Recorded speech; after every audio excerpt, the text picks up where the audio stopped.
Hi everyone, I hope you guys are all okay. Welcome to another video where today guys I'm bringing you the May lunar eclipse, which is happening in Scorpio on the 16th of May 2022.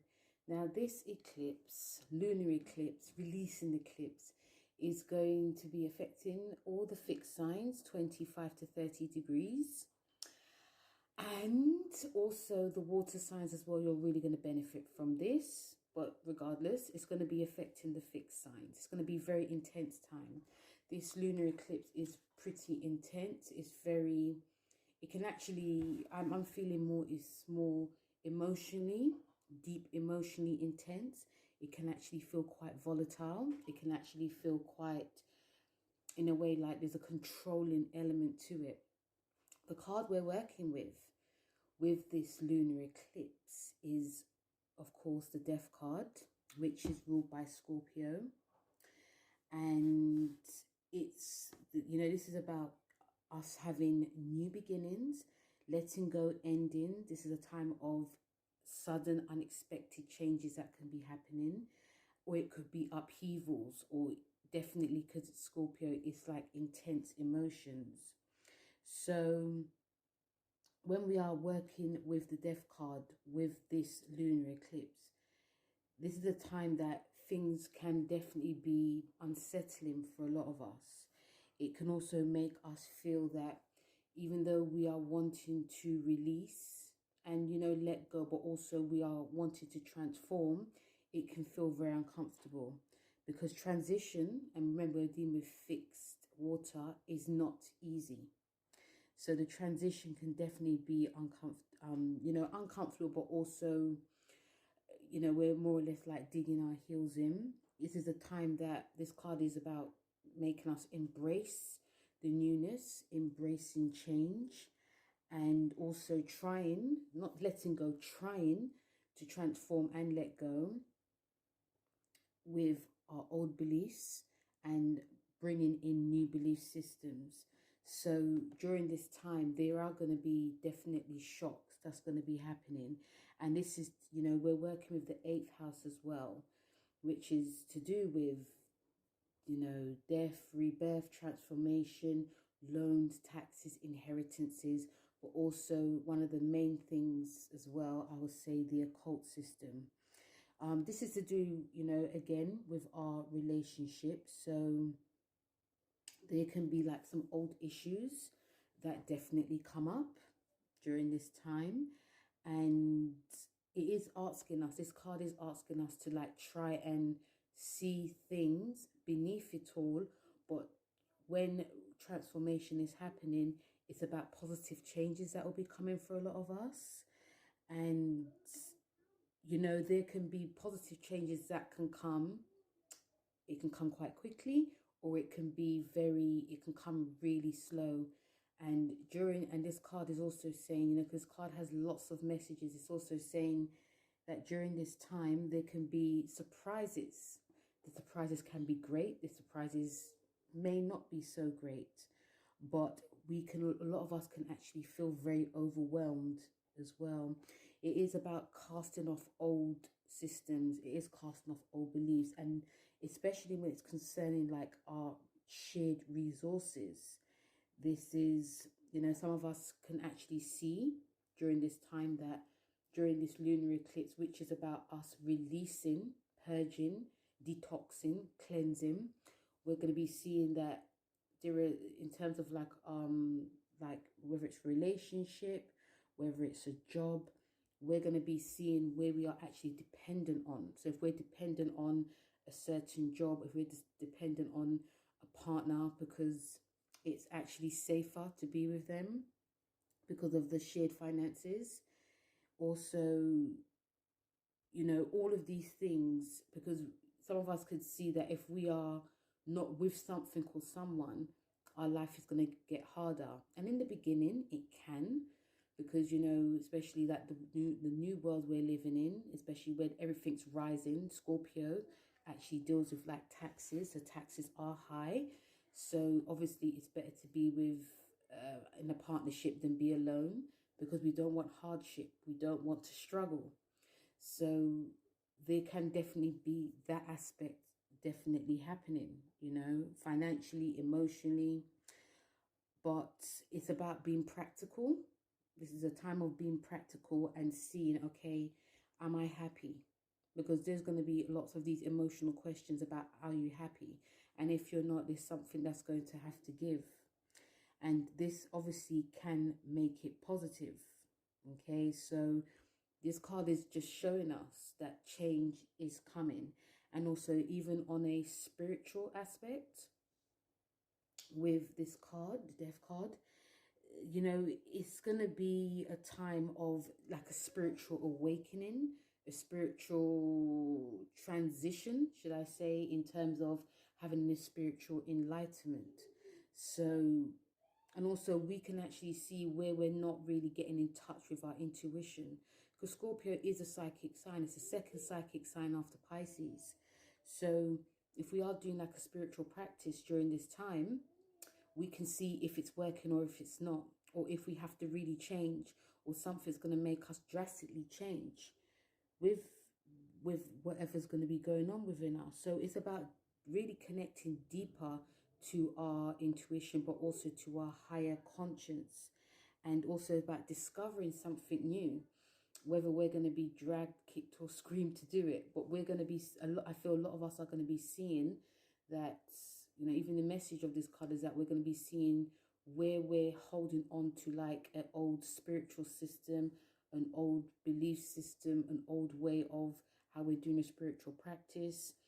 We're gonna find that some of it's actually not working. Some of us may actually leave. You know, you could. This especially because the Jupiter Neptune conjunction that happened. We're going to be seeing, and especially when Saturn goes into Pisces, that there's not going to be a lot of us that's going to be doing a lot of spiritual work, because we're going to be doing something very different. We may want to go to the higher conscience. So what we are practicing now, it may be feeling at the time, but then we're going to find that actually it's not really working for me. And it can be hard to let go of this as well. So this is going to be a big transformative time. Okay, and like I said, you know, the Death card is not just about that, it's more than that as well. So that's from the Death card that we'll be working with. But when it comes to the lunar eclipse itself as well, obviously the sun's in Taurus, so they oppose each other. There's a lot of, they have similar traits, but their traits are also very different. You know, one's earthy, of course, one's water. Earth and water actually work very well. They both deal with money, whether it's shared resources, but also whether it's to do with like our self-worth. They're both stubborn. They both stuck in their ways, but also they do things differently. Taurus is very practical and Scorpio is very emotional. So when I was looking at the chart of this, it's very much a theme of that things are going to be coming out in terms of people actually speaking their truth, people actually really putting things out there. And even though it can feel very harsh, even though it can feel very uncomfortable, remember we're dealing with Scorpio here, and Scorpio, it tends to hold on to emotions, and it builds and it builds, then it just pours out.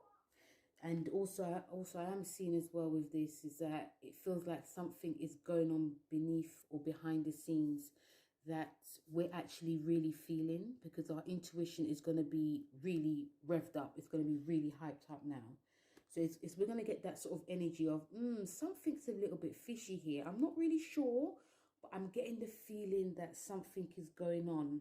After then it's going to be coming out. This is a time that we are going to be having lots of like powerful connections with people, with ourselves as well.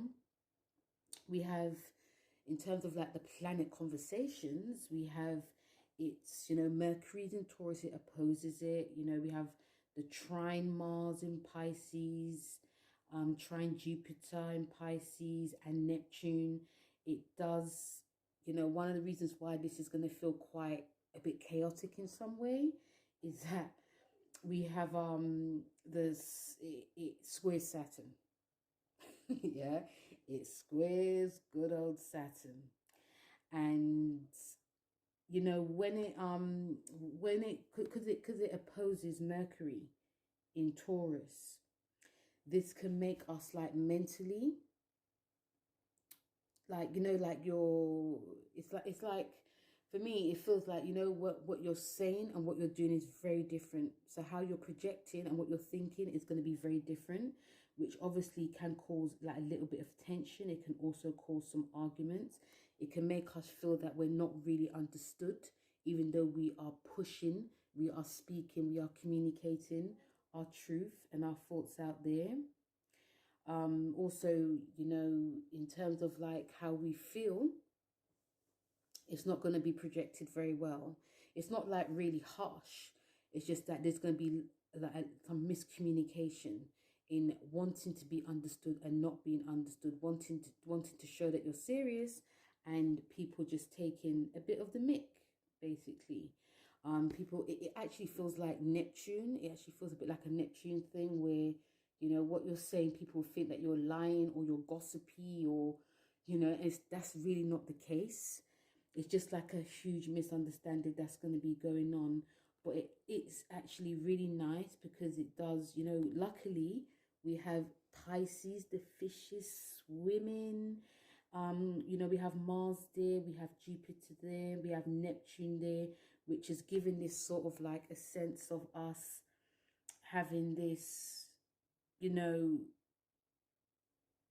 we can actually feel that in terms of like our drive, you know, in terms of like the drive, it actually can go well. It's not going to be too much of a headache. The drive can also make us not only be here, but it's going to also be helping us with our practices. It's going to be helping us to release in a way. It's not going to be easy because remember, these are water signs.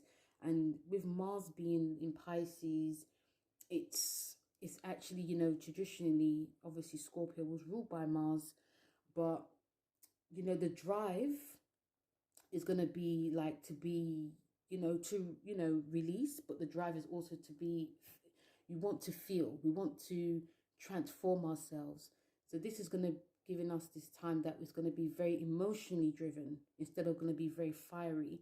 So we're going to have to really dig deep, especially with Mars being there. We're going to have to really dig deep into working on doing not positioning, but working on us being, we want something new in our lives. We want to transform, but it's going to be emotionally transformative as well. And, you know, with Jupiter there as well, this is going to be helping us feel very optimistic because we can feel during this lunar eclipse quite pessimistic. We can feel quite down. We can feel over emotional. We can have these emotional outbursts. We can feel that people are working against us. We can feel very suspicious. We can also feel that, you know, there's some like crazy secrets and manipulation going on. This may be in our heads. We just may be getting just quite paranoid. But with Jupiter being there, it's going to show us this, okay, we're going to see from another side. We're going to see the bright side of this. We're not going to just think, oh, this is it and that is it. No. Remember, Pisces and Scorpios work very well together. Pisces actually helps Scorpio to see a different side to a emotional problem. It's not just, oh, that's it. This is one thing and that's it. No, Pisces is like, no, come on, you know, let's talk about it, and after then I can give you some advice, type of thing. You know, I'm going to make you feel more positive, more generous. I'm not going to make you think that you can get revenge. Let's see the positive side of it. Or, you know, in terms of like, a lot of us can feel like, oh, you know, this person said this person said that, or my life is like this. And it's like, yeah, it is like that, but look what you're getting from it. Look how you're living. You know, you're here. You know, yes, there may be stuff that's you're quite restricted in some way, but, you know, you got a family, you got this, you got that. It's that type of thing. So we're going to be seeing like a positive aspect as well. We're going to, Pisces is helping us feel a bit more, seeing the bigger picture, more idealistic. And not feeling, you know, things are just one way and that way, you know. And also, even with Neptune being there, this is going to help us to search for like the deeper meanings of life, search for the deeper meanings of, you know, there's something better, there's something higher up. This is also going to be helping with us, you know, seeing through people. This is also going to be helping us go to that high vibration of our intuition, like really going there, really transforming, really seeking something deeper, something even a little bit more positive. Because, you know, with Neptune being there, it can make us feel very vulnerable as well, because this actually helps each other. It can make us feel vulnerable to spiritual attacks. So with the lunar eclipse being there with Neptune, it's like, okay, this is happening, you know, you're exposing yourself, but look deeper. Look deeper. What is your intuition saying? What is your actual heart saying? And, you know, this is actually great for arts. This is actually great for creativity. It's also great for spiritual practice. It's also great for self-care as well. There can be times during this that we can feel quite sacrificial, martyrdom, like, oh, poor me, you know, why is this happening to me, without even thinking, oh, but look what you put out there, look what you actually done. But it can really help us just to, because I wouldn't be surprised during this time that a lot of us are going to be really delving deeper into not just the high meaning of really getting grounded, because there's so much watery energies here. We are going to be wanting to get grounded in a, you know, like emotionally grounded more than anything. And Pisces will really help, even though it can cause us, because on the one hand it's really beautiful that it's helping, but on the other hand it can cause us to be very over emotionally and also over volatile. So balance definitely is going to be key. We have the crazy one with the with the Saturn being involved, Moon square Saturn. So this can make us, you know, we're taking away the positives of like the Pisces, which could also help us with transforming. But also when the Saturn on the moon is squaring the moon, this can make us find it very hard to express ourselves. So it's no wonder why we're going to be feeling, you know, pessimistic, or even like really down, or find it hard to say what we really think, feeling quite suspicious, but also, you know, finding ourselves a little bit unstable, you know, unstable in our emotions, unstable in our surroundings, you know, feeling quite negative as well, feeling that we have too much on our plate. We can't really, we're gonna be committing to something, but then we sort of regret it because we don't have time for ourselves. Even like in a relationship as well, you know, it can cause like some of us to feel quite, you know, cagey, quite strict. Like, I'm not gonna emote this, I'm gonna emote this. So it can cause a lot of friction. Whenever Saturn's squaring the fixed signs, this is definitely a time we have to really guard with our emotional health, should I say, during this time. With even though this is a lunar eclipse, it is a full moon. Whenever full moons happen, especially in the water signs, we can feel it very, very harsh. Some of us, we can feel over emotional. It can take a lot of us a lot of time to actually get to the point where we have to release. But this is actually really showing us, like Saturn is actually really showing us that, you know, there's a time and a place to say what you want to say or feel how you want to feel. But it's going to be very restrictive as well. So there can be things that we may do in order to feel.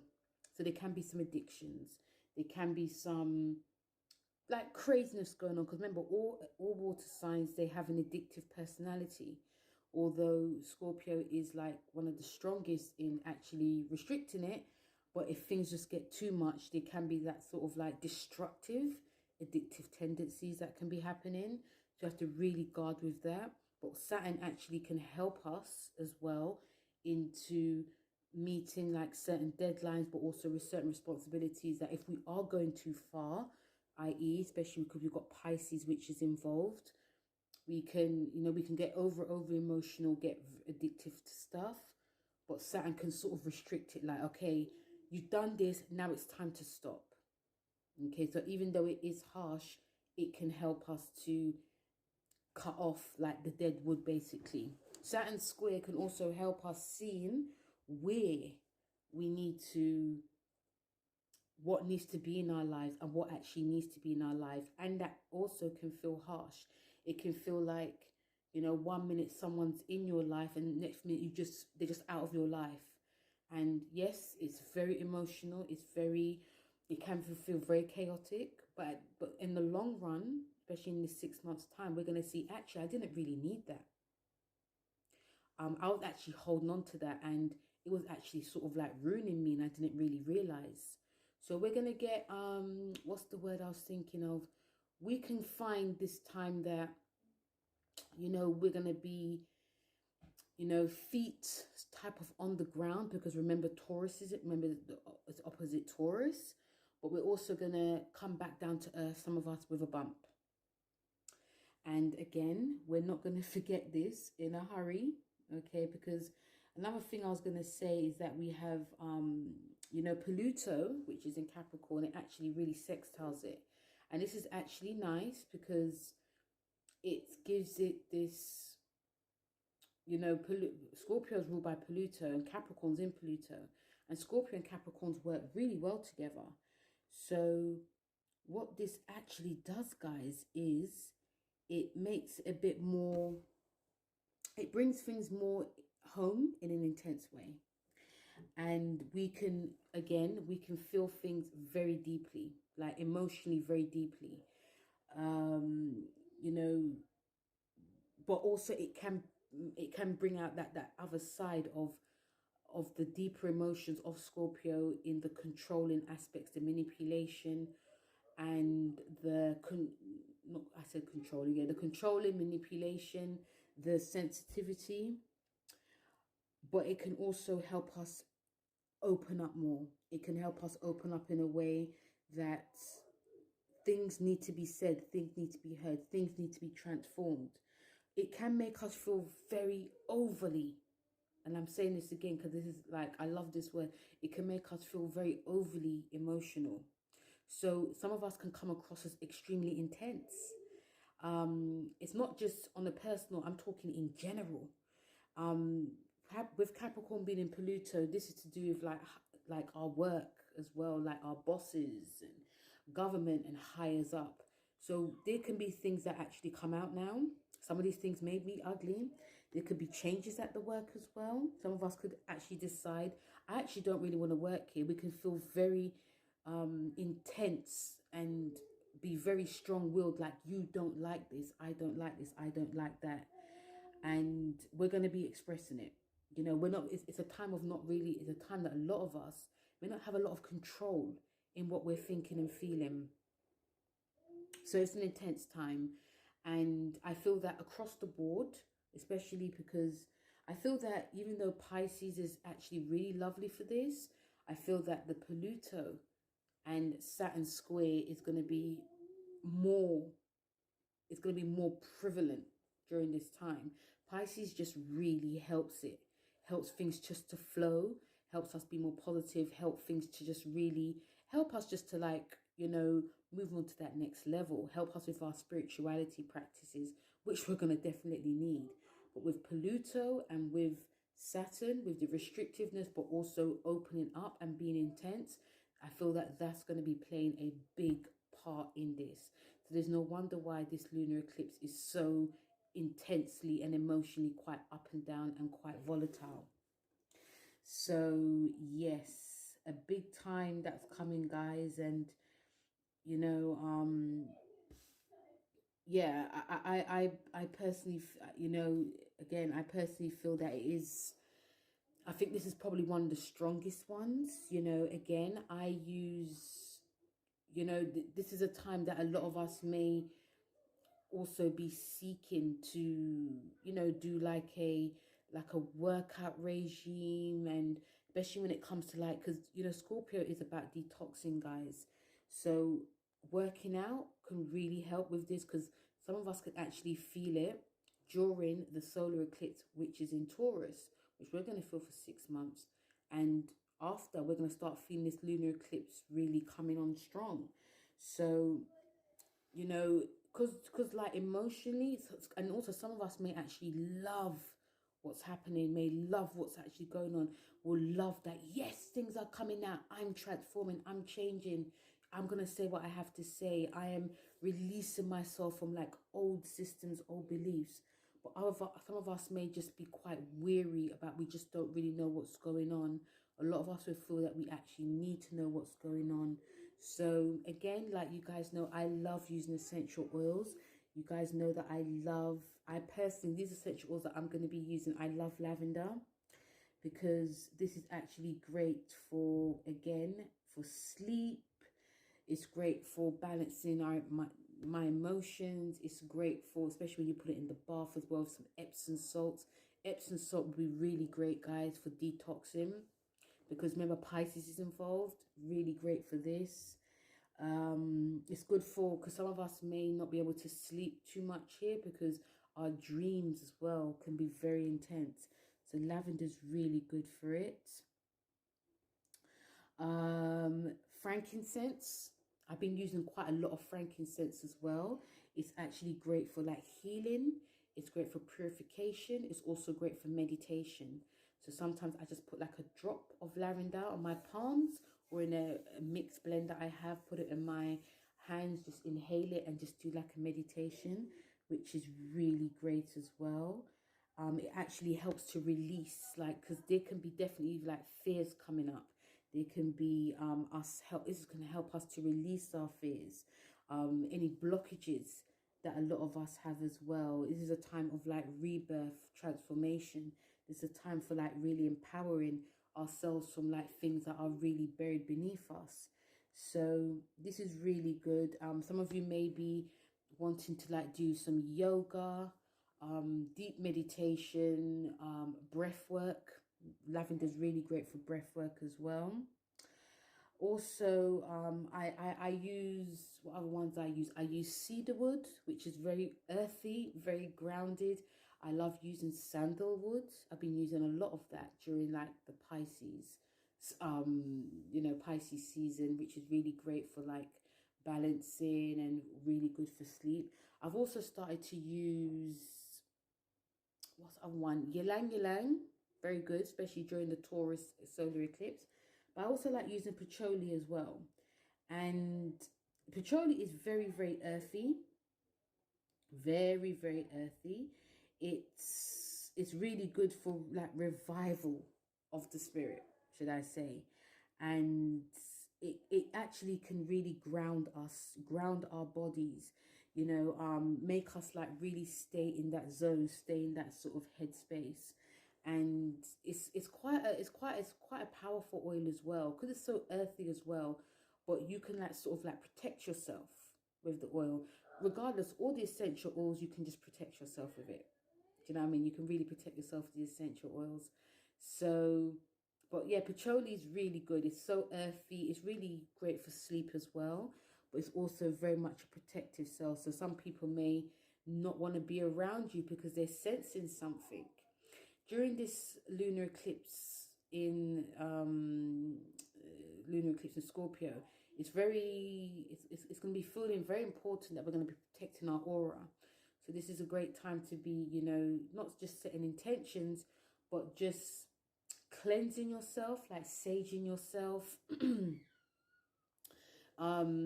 Yes, really saging yourself, asking for like a white wall of protection when you're going out, because you know, again, this is a water sign. There can be some energy vampires, especially because Pisces involved. Pisces attract energy vampires like no one's business. But also, yes, I feel that this is actually a time of protection, because we're gonna, a lot of us, not just me myself, but a lot of us can actually start sprouting things, and some people may not be ready for what's to come. Okay, and whether it's spoken, or whether it's, yeah, whether, especially when it's spoken, because there'll be a lot that's said, but a lot will be, things are going to be spoken, but things are going to be shared. Remember, this is a time of secrets coming out, and it's not going to be pretty for a lot of us. So a lot of us are not going to feeling quite emotionally steady with what actually comes out during this time. So grounding, protection is going to be key. So the first general message cards that we have is child. And this is about, children can play a big part during this time. They can actually help us to, just have a bit more fun. But also, this card is also saying that we're going to be, some of us will be probably going into our inner child. Another thing with this card is that some of us could actually really look about when we were children as well. There could be obviously some traumas that can come up. So this card is also saying that this could actually, because we are working with traumas here. We're working with releasing, transforming ourselves from like traumas from the past. So yes, things about when we were children can definitely come up. But also it's about us having, this card is saying we can clear and open our hearts to probably go within our inner child. So this is a great time for thinking about what you used to do when you were a child, like, how fun it was, how happy you were, because we are going to be seeking a sense of when we were happy. And this card is also about the past as well. So I feel a lot of us maybe definitely we're going back to when we were children, how happy we were, what we used to do, what we used to create, but also, because when you're a child, you tend, well, it depends, but generally you tend to, you like sort of like go with the flow. So this is actually great to be looking at those aspects too. The second card is creative project, and the card is saying that, because it is, I do feel that, especially because Pisces is involved, and also Pluto, this is going to be helping us. This is a time of being creative. So not only are we going to be doing like some spiritual work to helping us to release, the creative aspect that a lot of us can find is that we're going to be wanting to express ourselves in a way that's not going to harm us. So having like a creative outlet is really beneficial. And we're also being guided to find like a creative expression, which makes us happy, especially going back to that child card as well. When we're being creative, because of so much intense energy we're going to be going through, the creative aspect or the creative outlet that some of us can actually find is going to be, all that intense energy, putting all that energy into a creative outlet, we can really do some powerful stuff. So if you're feeling things are getting a bit too much, which I'm sure that it will, think about what you actually love doing. And 9 times out of 10, it is something creative. It doesn't have to be drawing or painting. It can be something that, you've always wanted to do. Because Scorpio, in a way, rules the past. So it's about looking at the past, looking at what you used to do. And I feel that, like our dreams are going to be speaking to us. Such a powerful time. So creative expression is going to be definitely key. And again, like I said, because of the intensity that we're going to be feeling, pouring that into something that you've actually enjoyed doing in the past, this can create miracles. And the last card is release and surrender. So the card is like, opening up our hands, arms, and hearts to love and assistance. This is a time of forgiveness. A lot of us are going to be needing to forgiving ourselves from past hurts, any type of traumas, also forgiving others. It's not going to be easy because remember, this is Scorpio. Scorpio is a sign that doesn't forgive easily. It tends to hold on to grudges, traumas, holds on to the past. So when it says release and surrender, release any negativity that you're feeling, because this can definitely come up, and sort of like surrender to the divine. And I feel surrender is mostly just to forgive yourself, because you know this is a time of purification. And when you forgive and release, you know, things just feel like a weight off your shoulders. And we're going to be doing this a lot for the next 18 months. And this is going to be coming up a lot. So it's really strange that this last card actually came out, because I feel a lot of us are going to be working on this for the next 18 months. So yeah, release and surrender. And once that's done, you guys will start seeing the transformation begin. Okay, so that was the general messages for everyone. And now let's get to the tarot card. So obviously you have to start off with Scorpio, because you are the star of the show. And Scorpios, you are going to be feeling this. You're going to be really feeling this. This is a time of deep transformation. This is a time of releasing. This is a time of your past, you know, you thinking of your past. This is the time when it comes to joy, creativity. This is a time where all of these actions and images are going to be coming up. Boy, are you going to be feeling it. I've picked out some cards for you Scorpios, and it's a mixture of the tarot, planet, and moon cards. Because I thought, you know, this is a lunar eclipse. This is one of the dramatic lunar eclipse. This is a huge Persian lunar eclipse. This actually can feel very scorpionic for a lot of you. And during this time and for the next 6 months, again, you're going to be working with detoxing. You're going to be working with purging. And obviously, there's no time like the present. Energies I'm also picking up for a lot of you Scorpios is, you know, because this is in your first house, which is about the physical body, the self. It's also to do with your work life, your relationships as well. We are in, you know, we're still in the eclipse that happened in Taurus, which was your 7th house. And the sun is in your 7th house as well. So relationships are going to be playing a big part. They're going to be on your mind. Some of you could decide, is this what I really want? Is this how it's going to be? Some of you, even when I said looking at the past, I feel that some of you could also be, you know, some of the energies is also of looking back maybe even 9 years ago when we had the solar eclipse in your sign and the North Node, but also 18 years ago, the last time this actually did happen. This is going to be a very powerful time, Scorpio, you know, so even, you know, during eclipses, some people don't do any ritual work because it's an eclipse. There's things that could just leave your life very quickly, but also there could be lots of things that come into your life just as quick. And this eclipse is asking you basically, are you ready? Are you ready for the change? Are you ready for, you know, for your future? Are you ready for like the next 18 years, 18 months, and 18 years as well for what's going to be happening?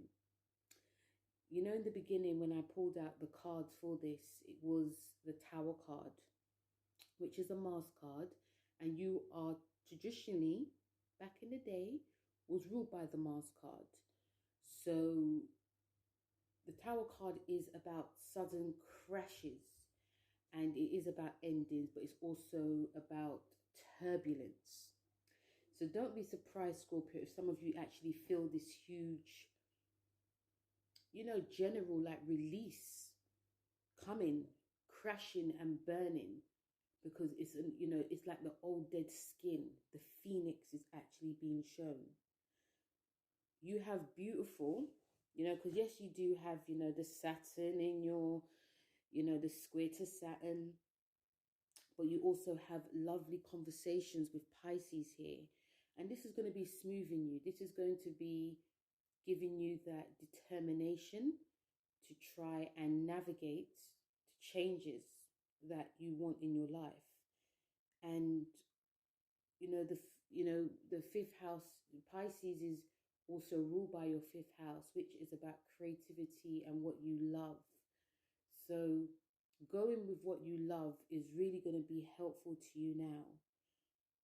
And also, even with Jupiter there as well and Neptune there, it can give a dreamy quality, but it can also give you a sense of huge intuition, a huge seeing of your future, but also, yes, that's what I actually see, like a huge sense of like your intuition is actually going to be guiding you. And some things may feel quite murky, but some things are going to be very clear now.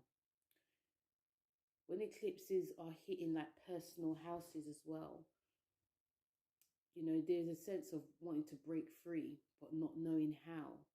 And this is going to be showing you where you need to break free, what you're holding on to, what you're actually keeping that's making you feel safe. And with Pluto being there, it's going to be giving you that determination, because you are ruled by Pluto. But it's also going to be helping you with your communication. And it's also going to be helping you, Scorpios, with like what's going on within your mind. This is going to be giving you a sense of deeper psychological analyzation of what, again, needs to be purged, but also how you are thinking, because your thoughts and feelings are going to be very deep. It's going to be so deep that you may find that you can't really come out of what you're thinking. Even how you're communicating, people think that you're a very different person now, but it's only because you are rising to be that phoenix. You are changing. You're going to be doing lots of physical changing. And yes, there is going to be some challenges that's going to be coming, because some of you Scorpions, even though the changes are coming, or should we say the transformation is coming, it can bring a sense of, you feeling out of control. And and this is a time to be looking back, whether it's 18 months or 18 years or 8 years on the past. The past is going to play a big role with this eclipse, Scorpio. And there's going to be some tears that's going to be shed. There's going to be some of you could actually experience heartbreak, but also some of you could actually experience, say, eureka moment of, this has to be done.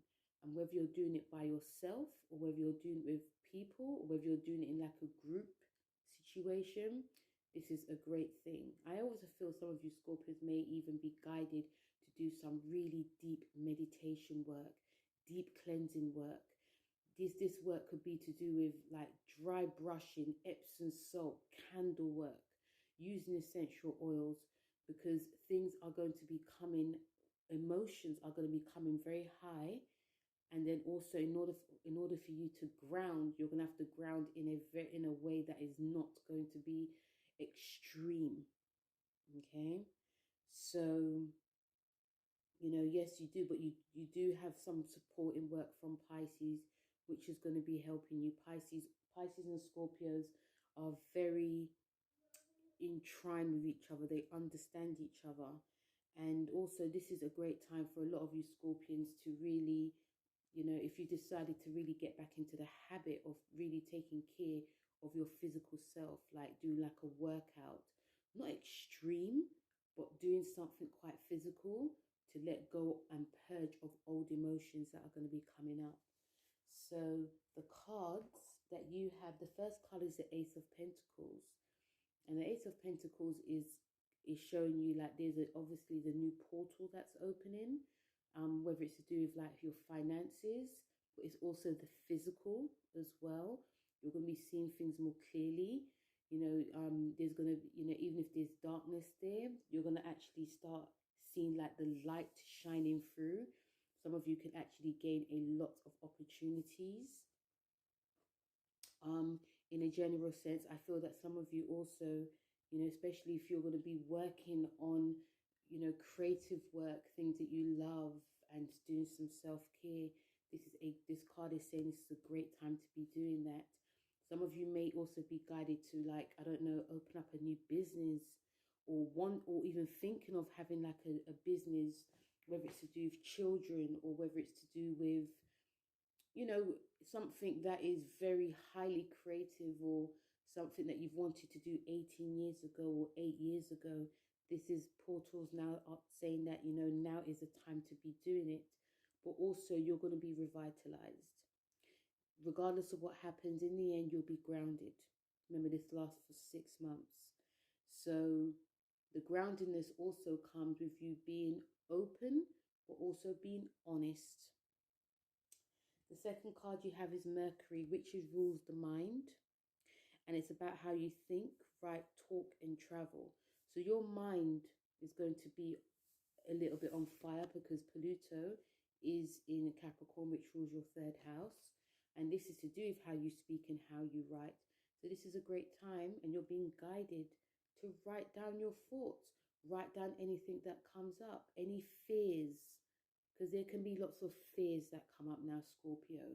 So this is great to be writing down your fears, purging your deepest, darkest leanings that you've kept hidden. This is a great time to be writing down your obsessions, if you've been manipulative in any way, if you've been controlling in any way. But also this is a great time to be writing about how you are viewing relationships, people with your partner, whether you're dating, but also your relationship with yourself. Are you taking care of yourself? There's going to be lots of questions that's going to be coming up now. And these questions could be lingering. If they continue to come up and you're not doing anything about it, that's when, you know, you some of you could feel like, you know, emotionally, I'm not feeling myself. And this is the perfect time to be writing. Some of you may even decide during this time that you want to, you know, help others as well. Help others in communicating, helping others, and also making new friends. Some of you could actually make a lot of friends. I'm also seeing with some of you Scorpions that, you know, some friends could definitely come back from the past, and that's through social media. You could even meet them in your neighborhood or when you're doing some short distance traveling. So, you know, be prepared. This card is just saying as well, even though communication is going to be key in general, there's going to be people that potentially could be coming back as well. And the last card you have is the Moon card, and saying, what do you need to release? This is time to be honest now, Scorpio. I am actually seeing a lot of some of you Scorpions during this time aligning with people that are quite fun. They could be quite fiery, but also they could be very sensitive. And it might be like a secret group, or it might be a group. Some of you may decide that you want to do some like drawing, writing, or like a poetry class. And, you know, you can just align with people. But it feel, you know, that even the image I'm getting is that you could be like in a coffee shop or something, or even like you're doing like a Zoom class, and someone just says something and it just sparks off like a whole conversation. So, and this is a time of releasing. You know, don't be surprised as well, Scorpio, during this time that a lot more people are going to be more sensitive now, even you yourself. So this is, when it says, what do you need to release? It's releasing of control. But it's also about controlling, it's also saying basically as well that what are you controlling? And who are you controlling? And if something is coming out, are you still controlling it? Okay, so this is going to be, again, lots of questions that you're going to be having, but also, again, a time of deep transformation, a deep awareness of your thoughts, but also a deep awareness of your relationships, and also a deep awareness of like your future. Okay, so a very busy time for a lot of you Scorpios. Sagittarius. Now this is in your 6th house. And Sagittarius, with this eclipse being in this lunar eclipse, sorry. No, sorry, it's not your 6th house. This is your 12th house. Okay. And God's getting you and Gemini mixed up. Gemini, it was in there, you know, with you, it was in your 6th house because it was in Taurus, and Gemini was a 12th. But now it's your 12th house.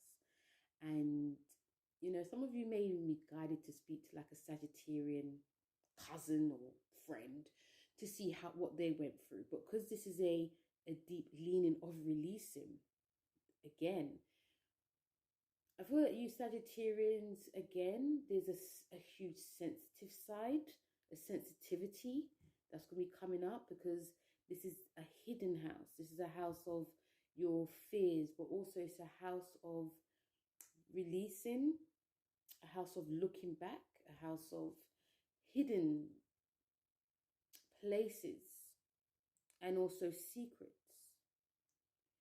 Now, with this all happening, we have a lot of supporting times that's concerning, like your cousin, distant cousin Pisces. And with it being in your 12th house, there's going to be lots of energies and themes that's going to be coming up to do with your, again, with what's hidden within you. Some of you may want to be very busy, but then the spirit and the emotions are saying you have to relax. You have to let go. You have to let God in. But you also have to feel. Anything you're going to be doing now, Sagittarius, is obviously going to be behind the scenes. And again, I feel that there are going to be some leanings to the past, because, Pisces is involved. And this is about, your spiritual practice behind the scene. This is about, meditation or yoga. This is to do with that creativity, but this is also to do with what you're seeing and what you're not seeing.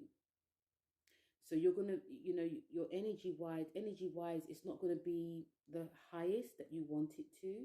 So you guys may sleep more. You guys may dream more. You guys may feel, inspired to do poetry and writing. Some of you may be guided to also visit your past in some way. Visit like your home, your roots. Discovering more of your roots as well. And things are going to be transformed for you in a way, Sagittarius, that only if you allow it to, if you don't try to run away, if you don't feel that you have to be really busy. Your money situation is definitely going to be coming up as well, which is, not a bad thing, because it's actually being transformed.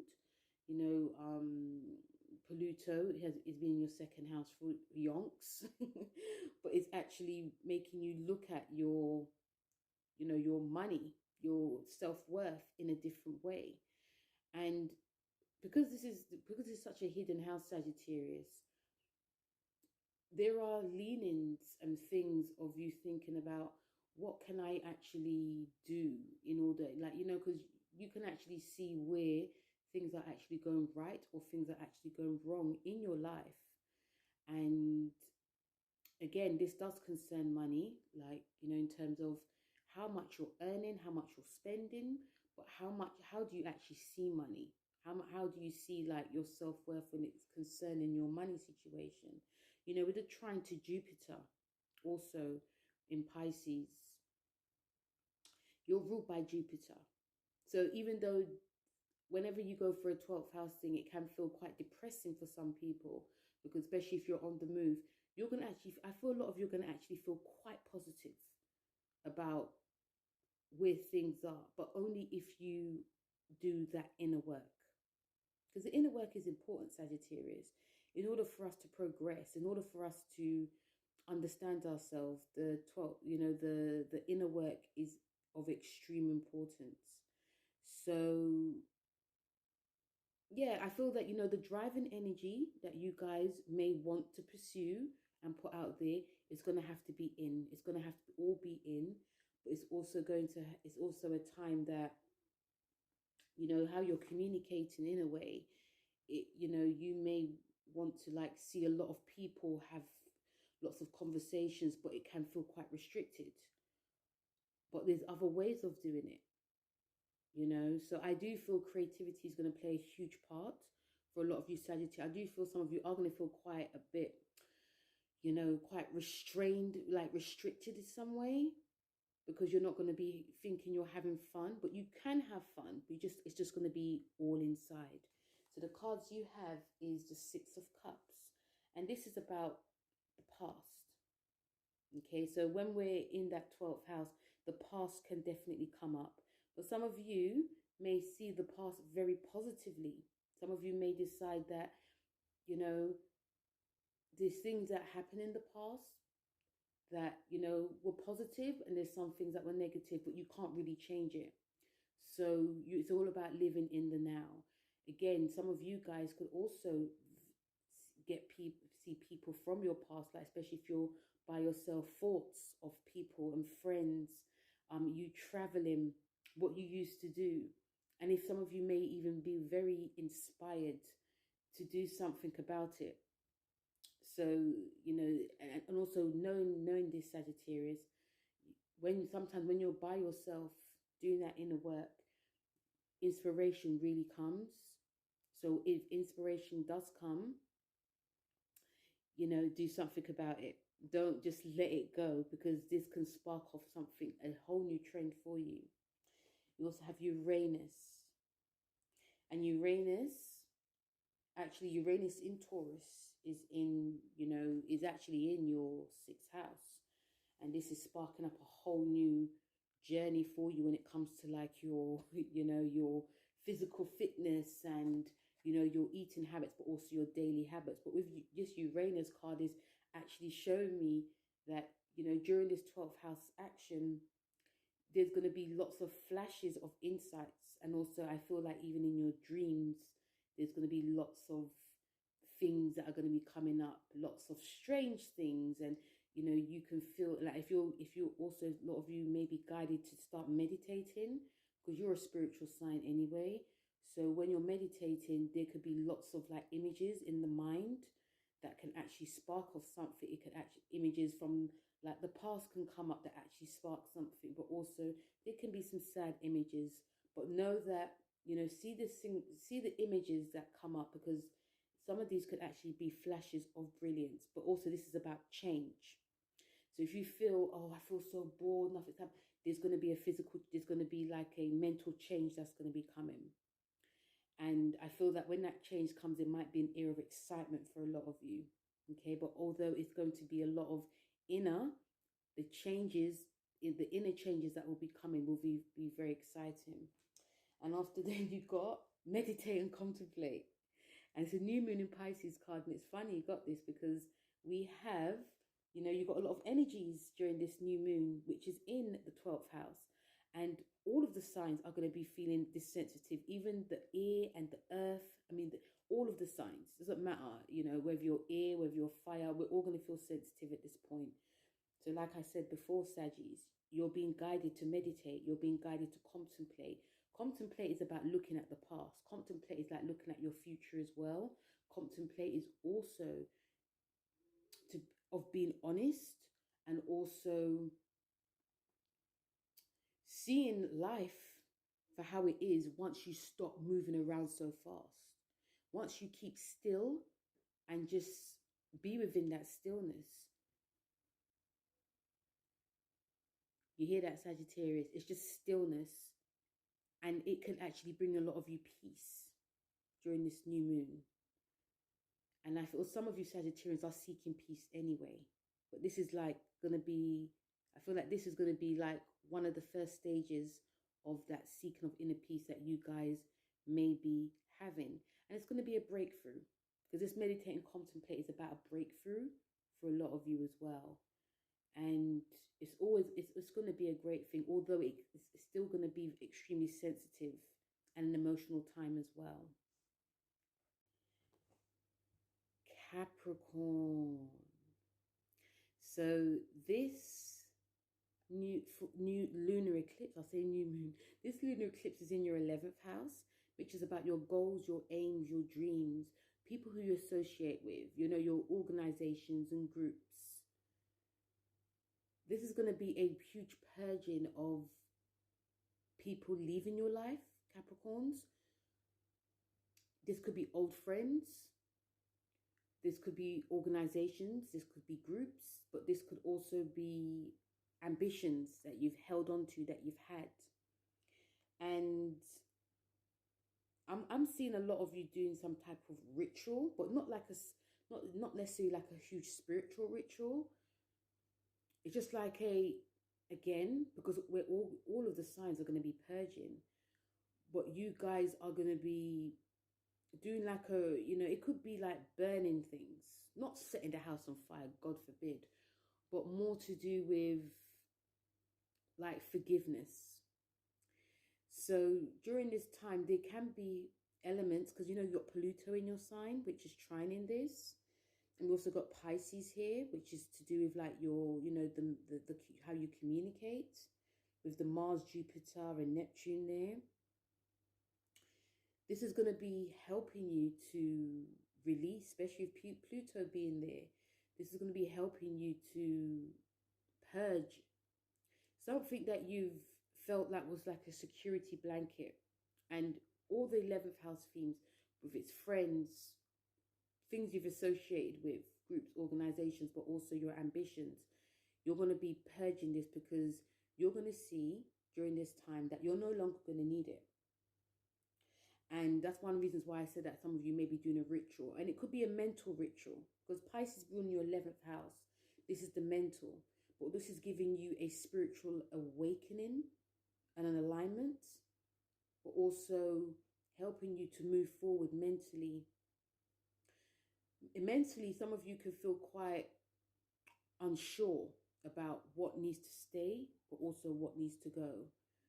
And it's about taking your time. Don't rush things. You're a sign that's very cautious anyway, so I don't think you will. But some of you may be guided to just, I just want it to get out now. I want it to go now. But really think, but also feel, because emotions are going to be running quite high for a lot of you, some of you Capricorns. And also even like what you say, like if you decide to, like whether you're writing in an email, or what if you're saying it to the group, or whatever you're saying, it's going to have a great impact.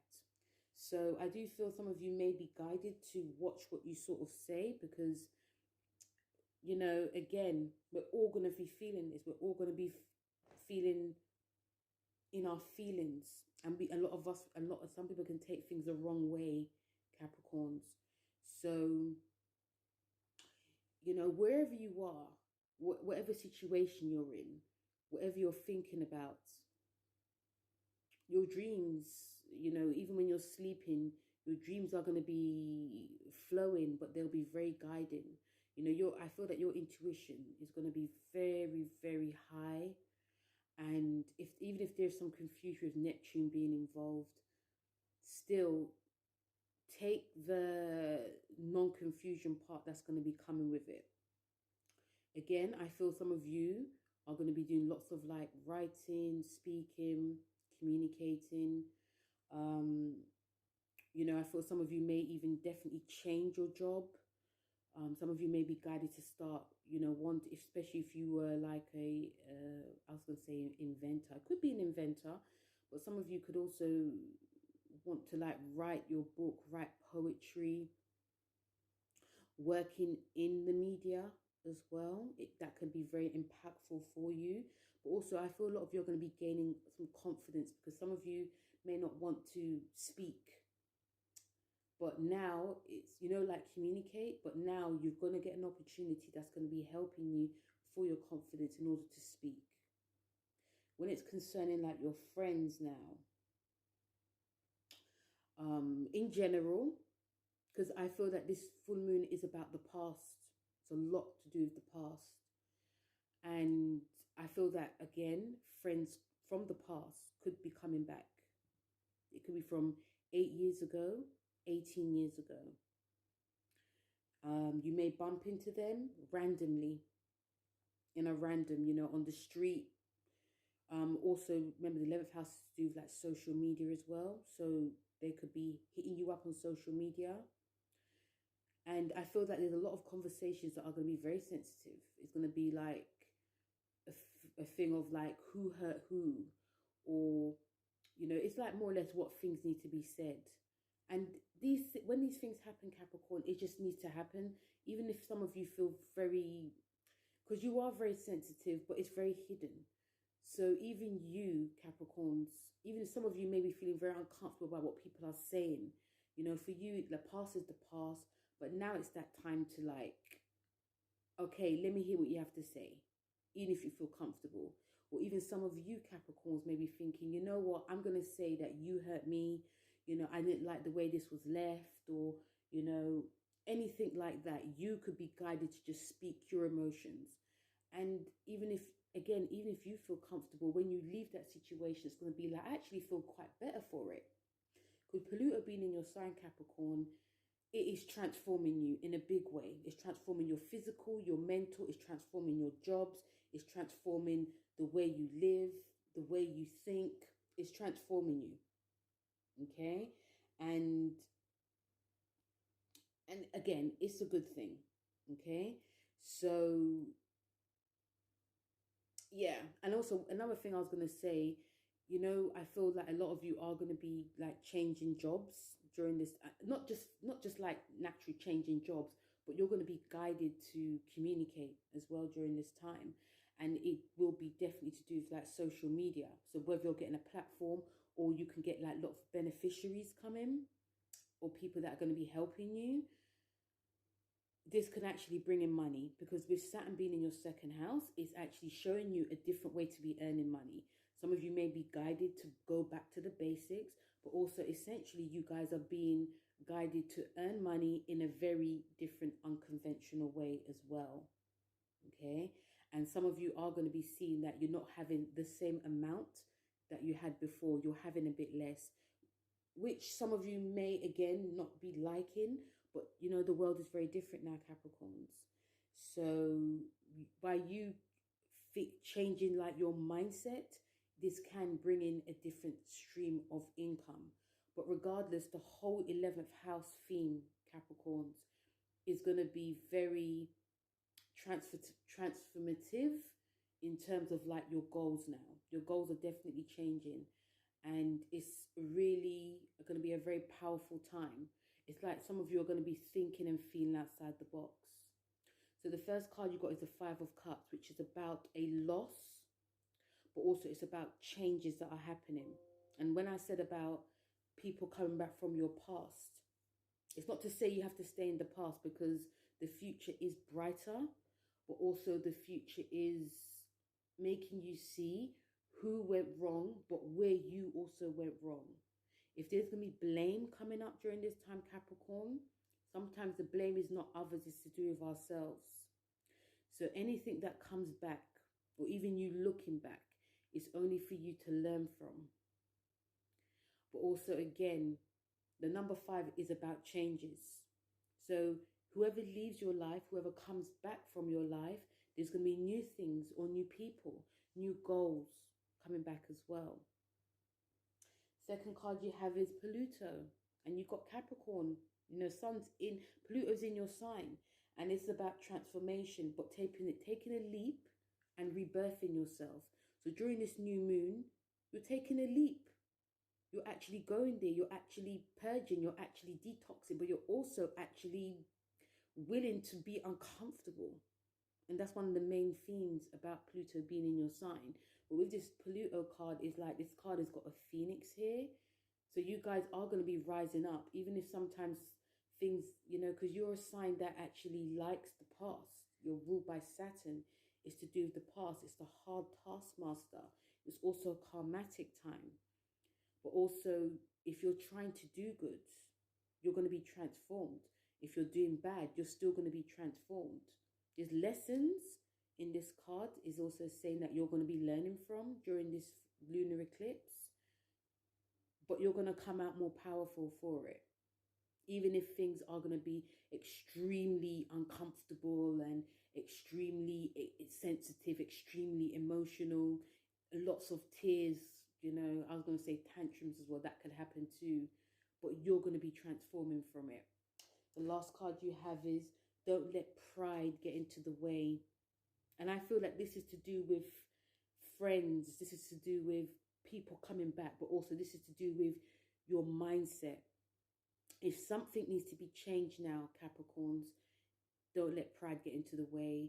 It's only because, and this is a full moon in Leo card, and Leo actually rules your 8th house, which is to do with transformation. So when it says don't let pride get into the way, is like don't stick to the old tested. This is about the times are changing and you are going to be changing with it.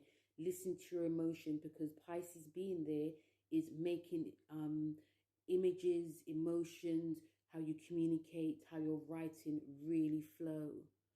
And I feel that this is actually great for a lot of you Capricorns to really, you know, think about doing like setting intentions, doing like a, you know, like a meditation.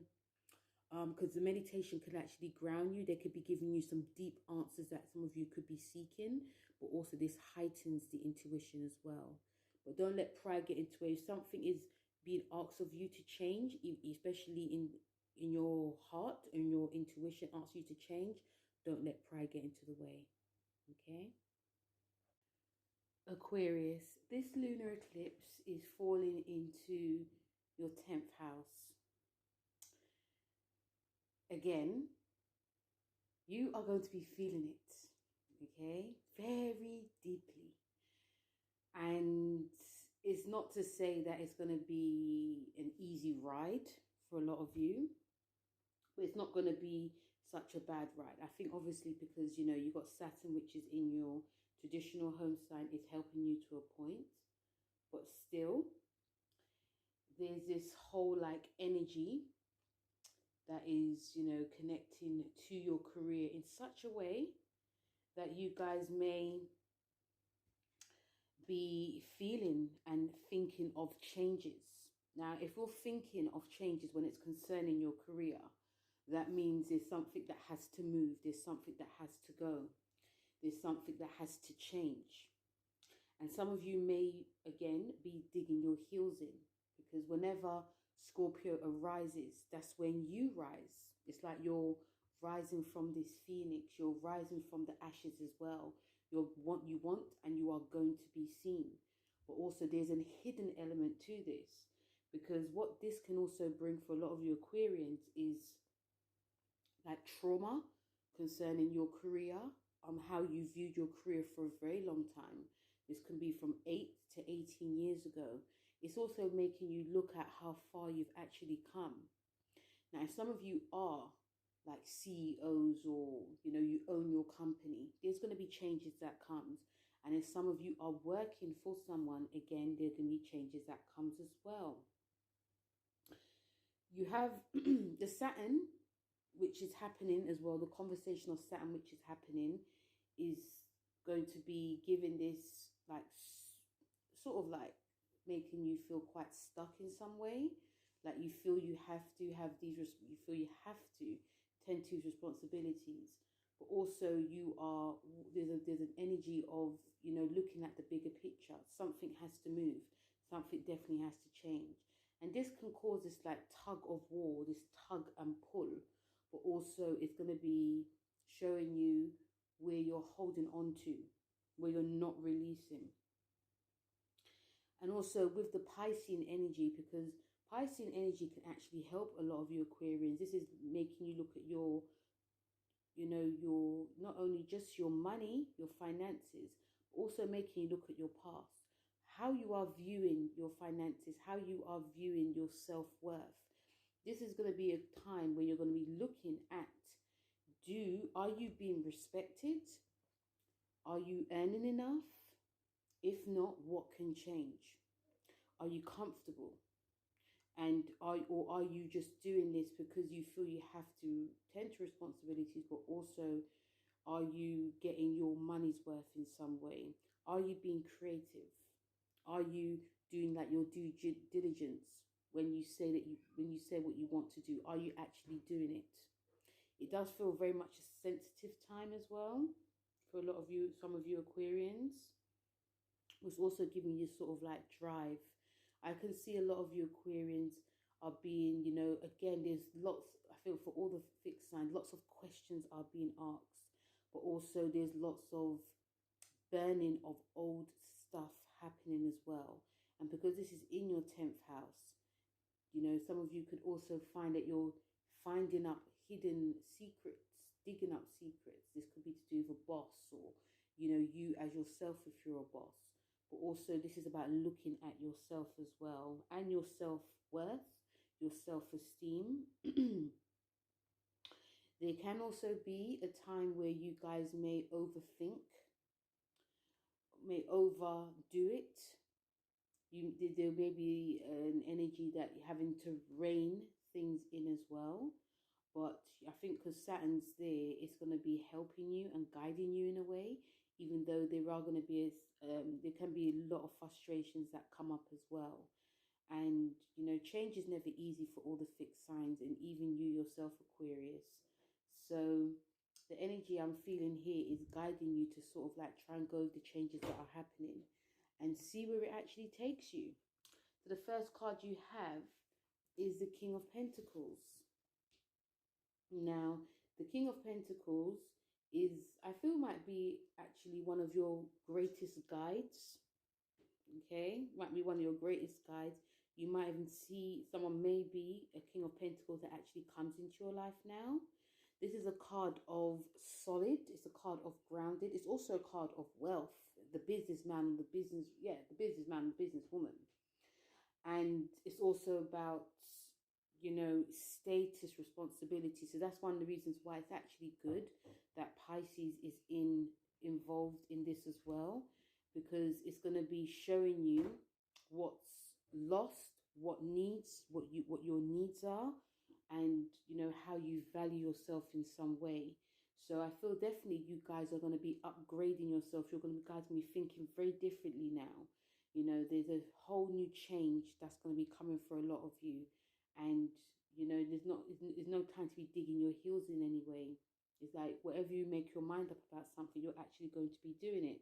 And I feel a lot of you are going to get support. This is a card of, it's an earth card.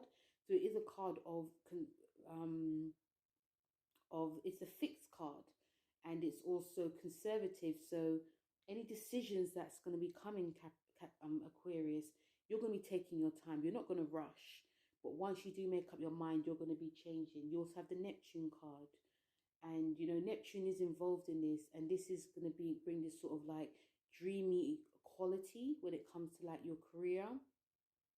But also it can make you there can be some confusion that happens as well. Like you're not really sure. That's why some of you may be digging your heels, but some of you eventually would like make up your mind. You know, there's a thing about watching out about what goes on behind the scenes during this lunar eclipse, because there are going to be things, whatever things that are said, it may not be the truth. There could be some lies that are involved. There could be some deception. So you are being guided to listen to that intuition, because things are not what they seem, but also there may be some stuff that comes up that is the truth, and you're going to have to feel for yourself what's the truth and what is a lie during this time. The last card you got is Surrender to the Divine. So this card is showing me that, you know, it's about making up your mind. It's actually a full moon card. So this is a card of releasing. So any releasing that needs to happen when it's concerning your career or things to do with yourself and your self-worth, you need to surrender to it. Don't hold on, because you're just going to feel more stuck, and you're also going to feel quite frustrated. There is, like, again, there's going to be some frustration during this full moon anyway. But the main thing is to release, learning to release, but also learning to not look back and having any guilt, or, you know, because there are, like, again, there are going to be stuff that comes up, Aquarius, that can actually shock a lot of you. And that's when the shock comes, that's when it's time to move. So it's about seeing the things that need to be changed before anything that comes, then you have to move as well. Pisces, this eclipse, this lunar eclipse in Scorpio, is in your 9th house. Now, you're going to be feeling this, you know, you and Cancer are going to really benefit from this, because this is a house which is about your belief systems. And, you know, if any of you like water signs are, you know, if you're like 25 to 30 degrees Pisces, this is going to be very beneficial for you. You're actually sort of like the star of the show in this eclipse. You're in during this time, even though your ninth house is activated, you have Mars and Venus and Neptune involved as well. And it can bring this ethereal, mysterious quality, and which can actually really help you, because with the Saturn square in your 12th house, it is going to be help with guiding you as well. Now, one thing that can happen with this Pisces is that you could just be really cocooned and not wanting to get out, not wanting to like learn, not wanting to work. And, you know, you're very, you know, it's also like being really in the self, not self-absorbed, but really in the self, because that's how you're going to be feeling. Some of you could feel during this lunar eclipse quite tired, not as motivated, not as ambitious, not as, you know, creative, because water, you know, whenever the water houses touch each other or kiss each other, it's like, oh, I feel at home and I don't need to do much because things will just come. And I feel that they will come. A lot of opportunities will be presented to you, Pisces. I feel during this time, you guys are definitely going to be guided to, you know, seek out a new mentor, change a job, but also work within something that's very higher, like for the higher mind, higher learning. Some of you may even want to decide that, you know, you're going to think, oh, I'm just going to leave. I'm just going to pack up my stuff, pack up my family, and we're going to move far away. This is a time where a lot of you are, instead of just talking about what you want to do, you're actually going to be doing it. So this is to do with a language you're going to learn. This is to do with a new job. It could be to do with the law. This could be to do with publishing. You could be getting your book published. If some of you are, especially if you've been doing like the work from 2013 to 2003, I feel that you guys are going to have the confidence for it, especially because we've got all these water trines that are going on. You guys are going to be feeling, okay, I actually given myself permission to actually be doing this now. But again, I feel some of you may feel that things are just going to come to you, so there's not much to do. This lunar eclipse in Scorpio is a sensitive time for everyone, and you Pisces are going to be feeling very sensitive as well.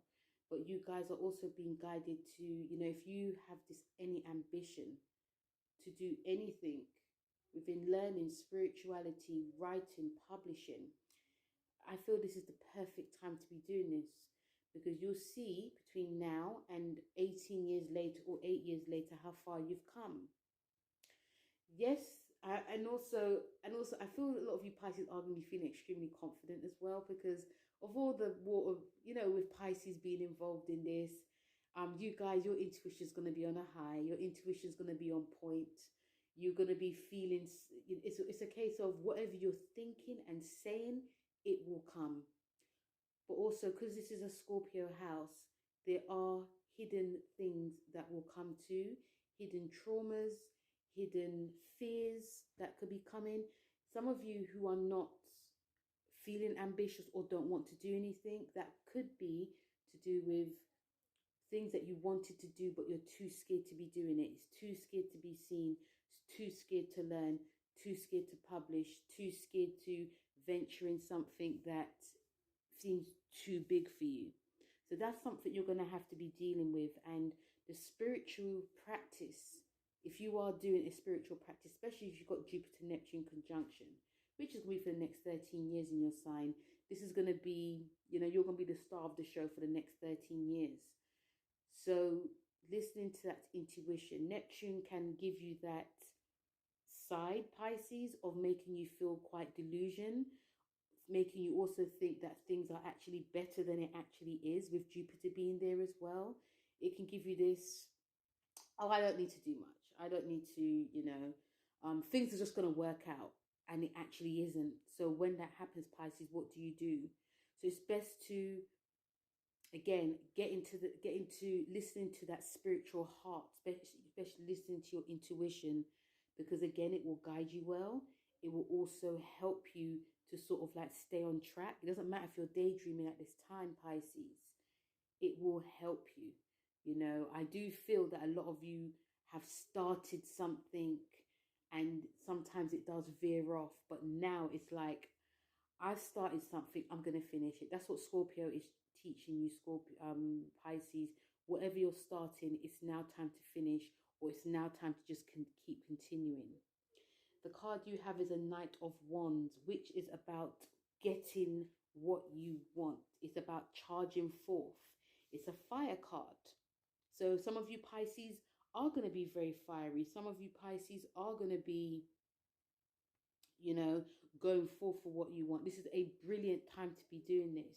I wouldn't be surprised if we on the collective started seeing a lot of books being published by certain Pisces, or a lot of like spiritual books, or some of you a lot of you are interpreters for like a different type of like hidden language in any way, or some of you are investigators, or some of you are bringing certain things to the table. So the Knight of Wands is asking you to really go for it. Don't be afraid. Charge forth. Yes, there can be this, because this is about being a free spirit, and you guys are natural free spirits as well. So I feel a lot of you are going to be, this energy is showing you, because with Scorpio being your ninth house, it can make you think of just the one thing. But I feel a lot of you are going to be a bit more open-minded. Again, this is about traveling as well. Finishing what you start, like I just said.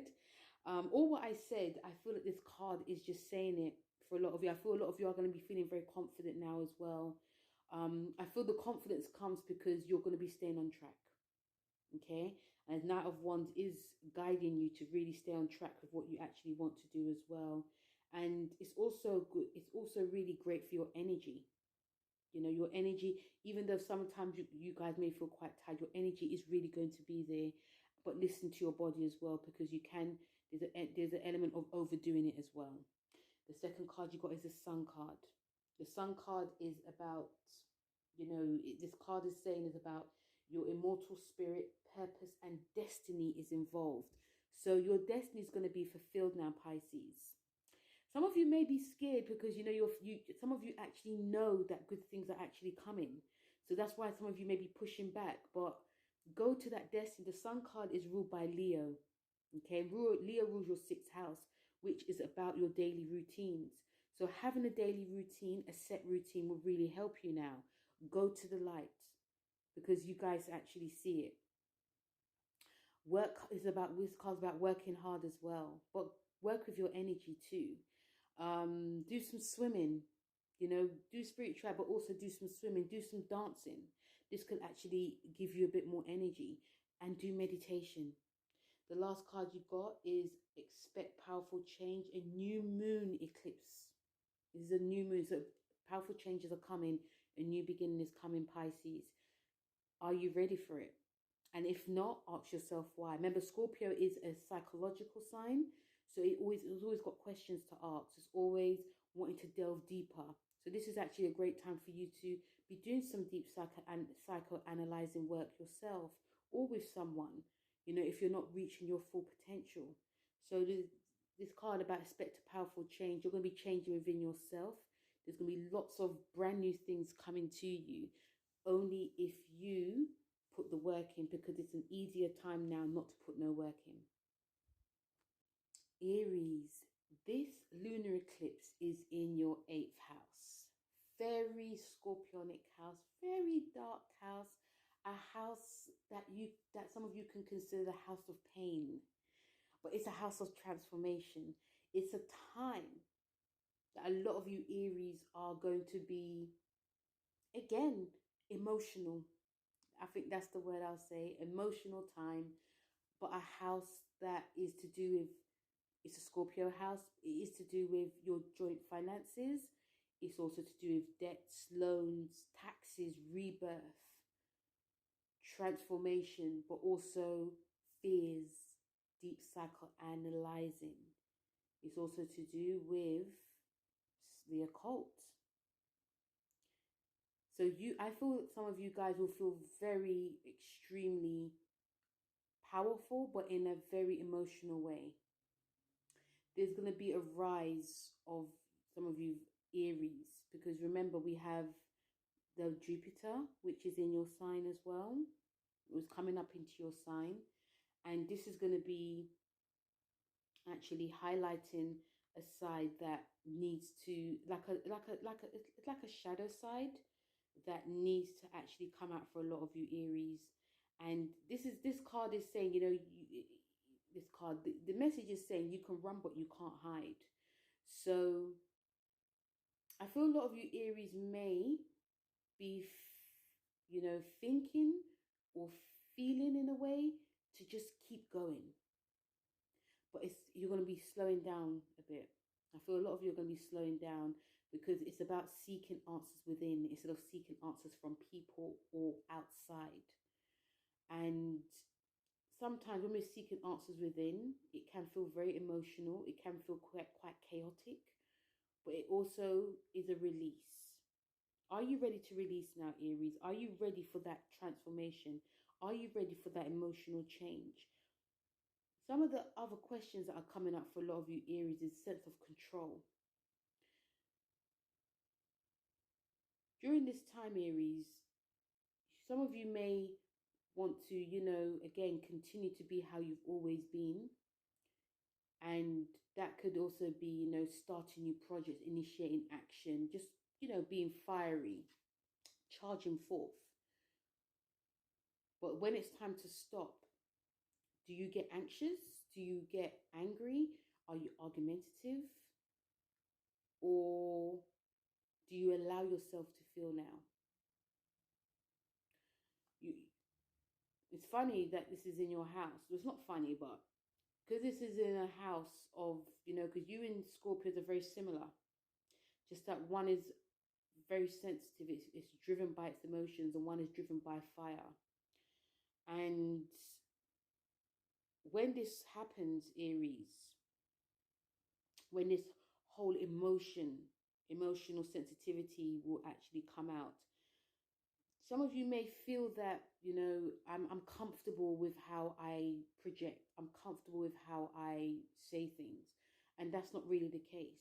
You've also got Pisces, which is in your 12th house. And a lot of Pisces energy is here for you. But also Pluto being in your 10th house. This is going to be showing where there's lots of transformation that needs to happen. But that's when we have to go within, Aries. And a lot of you are not going to feel comfortable with slowing down because that's not your memo. Your memo is to keep going forth, speaking your truth. But I feel some of you will be doing it very differently now because there's going to be, remember, this is a purging moon. So we're going to be releasing this anger that we're feeling, this energetic energy that we have to keep going.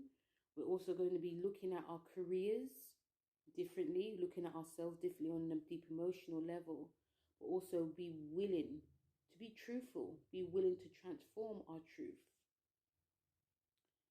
And, you know, during this time, you're going to be seeing and seeking the truth as well. And that could be through friends. That could also be, you know, you're going to be seeing there's going to be lots of things that are going to be leaving your life now, Aries. And some of you may be fine. If it has to go, it has to go. But some of you, you know, in a way, and I feel like if maybe because this is in your 8th house, this is a stubborn house, it's a fixed house. Some of you may not be willing for that to happen. You just feel like you're not ready. But regardless, it's going to come. This could come very quickly, or it can come in 6 months' time. But regardless, things are going to be changing. Your group circles, your career, your ways, your beliefs.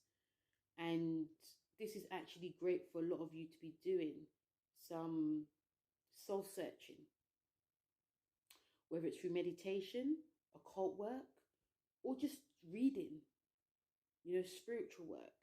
It feels very much a spiritual time, but also a very fiery time. And, you know, when you're doing all this, Aries, yes, there is going to be an uncomfortableness coming because too much emotions you don't work with. But sometimes we need that in order to grow. in order to move forward, which is what you're about. So the first card that you have is the Knight of Cups.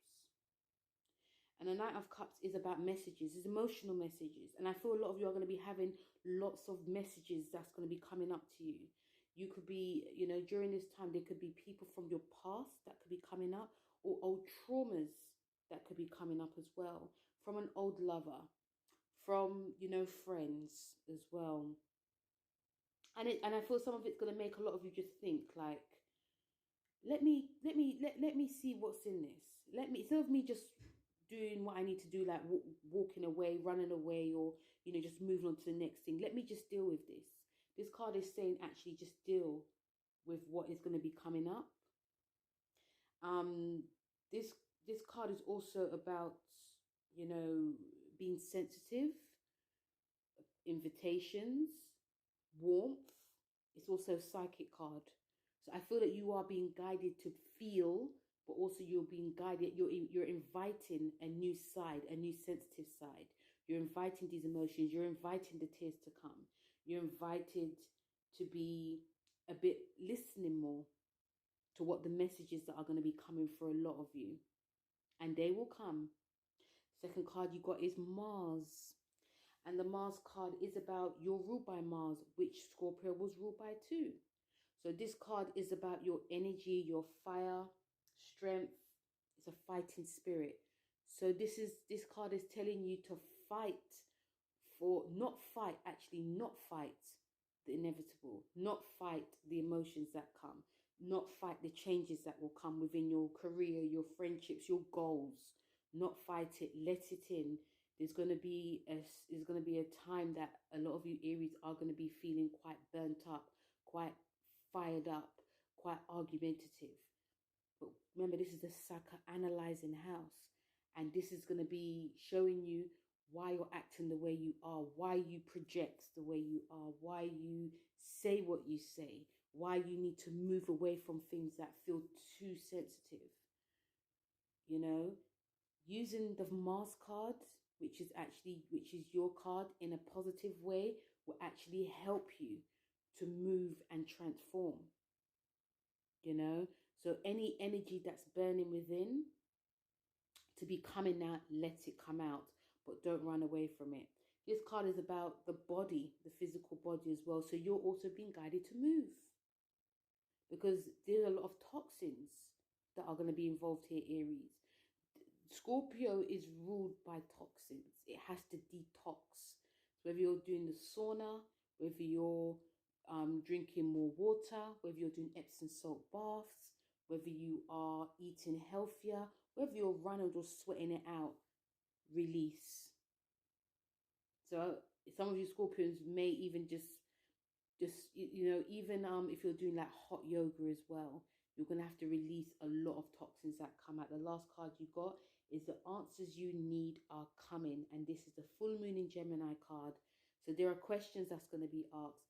There are things that you want to know. There are secrets that are going to be coming. All these things, if you're still, it will come. And some of it may shock a lot of you, but some of it will be beneficial for you now. When it says the answers you need are coming, is definitely within the soul, definitely within the spirit. So ask yourself questions. Don't be afraid to ask questions. You know, whether you're a very spiritual person, whether you believe in God or anyone you believe in, ask questions. Pray, because they will come. Remember, this is a house of the occult. This is a house of spirituality, tarot and astrology. You know, it's a very spiritual house. So ask questions, because they will come. Taurus. This lunar eclipse in Scorpio is happening in your 7th house. Now, you and Scorpio are going to obviously definitely feel it the most, because your personal business relationships is coming to the fore. It's coming and highlighting. Now, this is obviously a time of healing relationships with yourself. It's a merge of the heart, mind, body, and soul. And because the sun is in your sign as well, this is going to be shining it even brightly. I feel some of you Taurus maybe guided to, you know, just get on with it, get on with things, plug ahead, not mess around. This is your season, and when it's your season, you're the star of the show. So you're the star of the show with Scorpio. Now, themes I'm picking up for you, Taurus, is that, you know, although we know this is a purging time, a time of general, you know, things that come up emotionally, I feel a lot of you Tauruses are going to be feeling extremely emotional. I feel that there are going to be some conversations in your relationship on how things are, how things can really move forward. There can be some disagreements, arguments, separations, or even getting together. What's actually helping you, Taurus, is Pisces. Pisces is really helping you because it's going to be merging with your,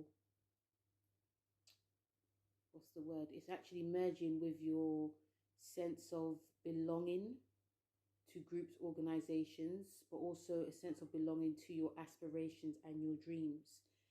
So these conversations that, you know, a lot of these conversations that could be coming up for a lot of you Tauruses, you know, does my dreams merge with my relationship? Do these blend? Do these go well together?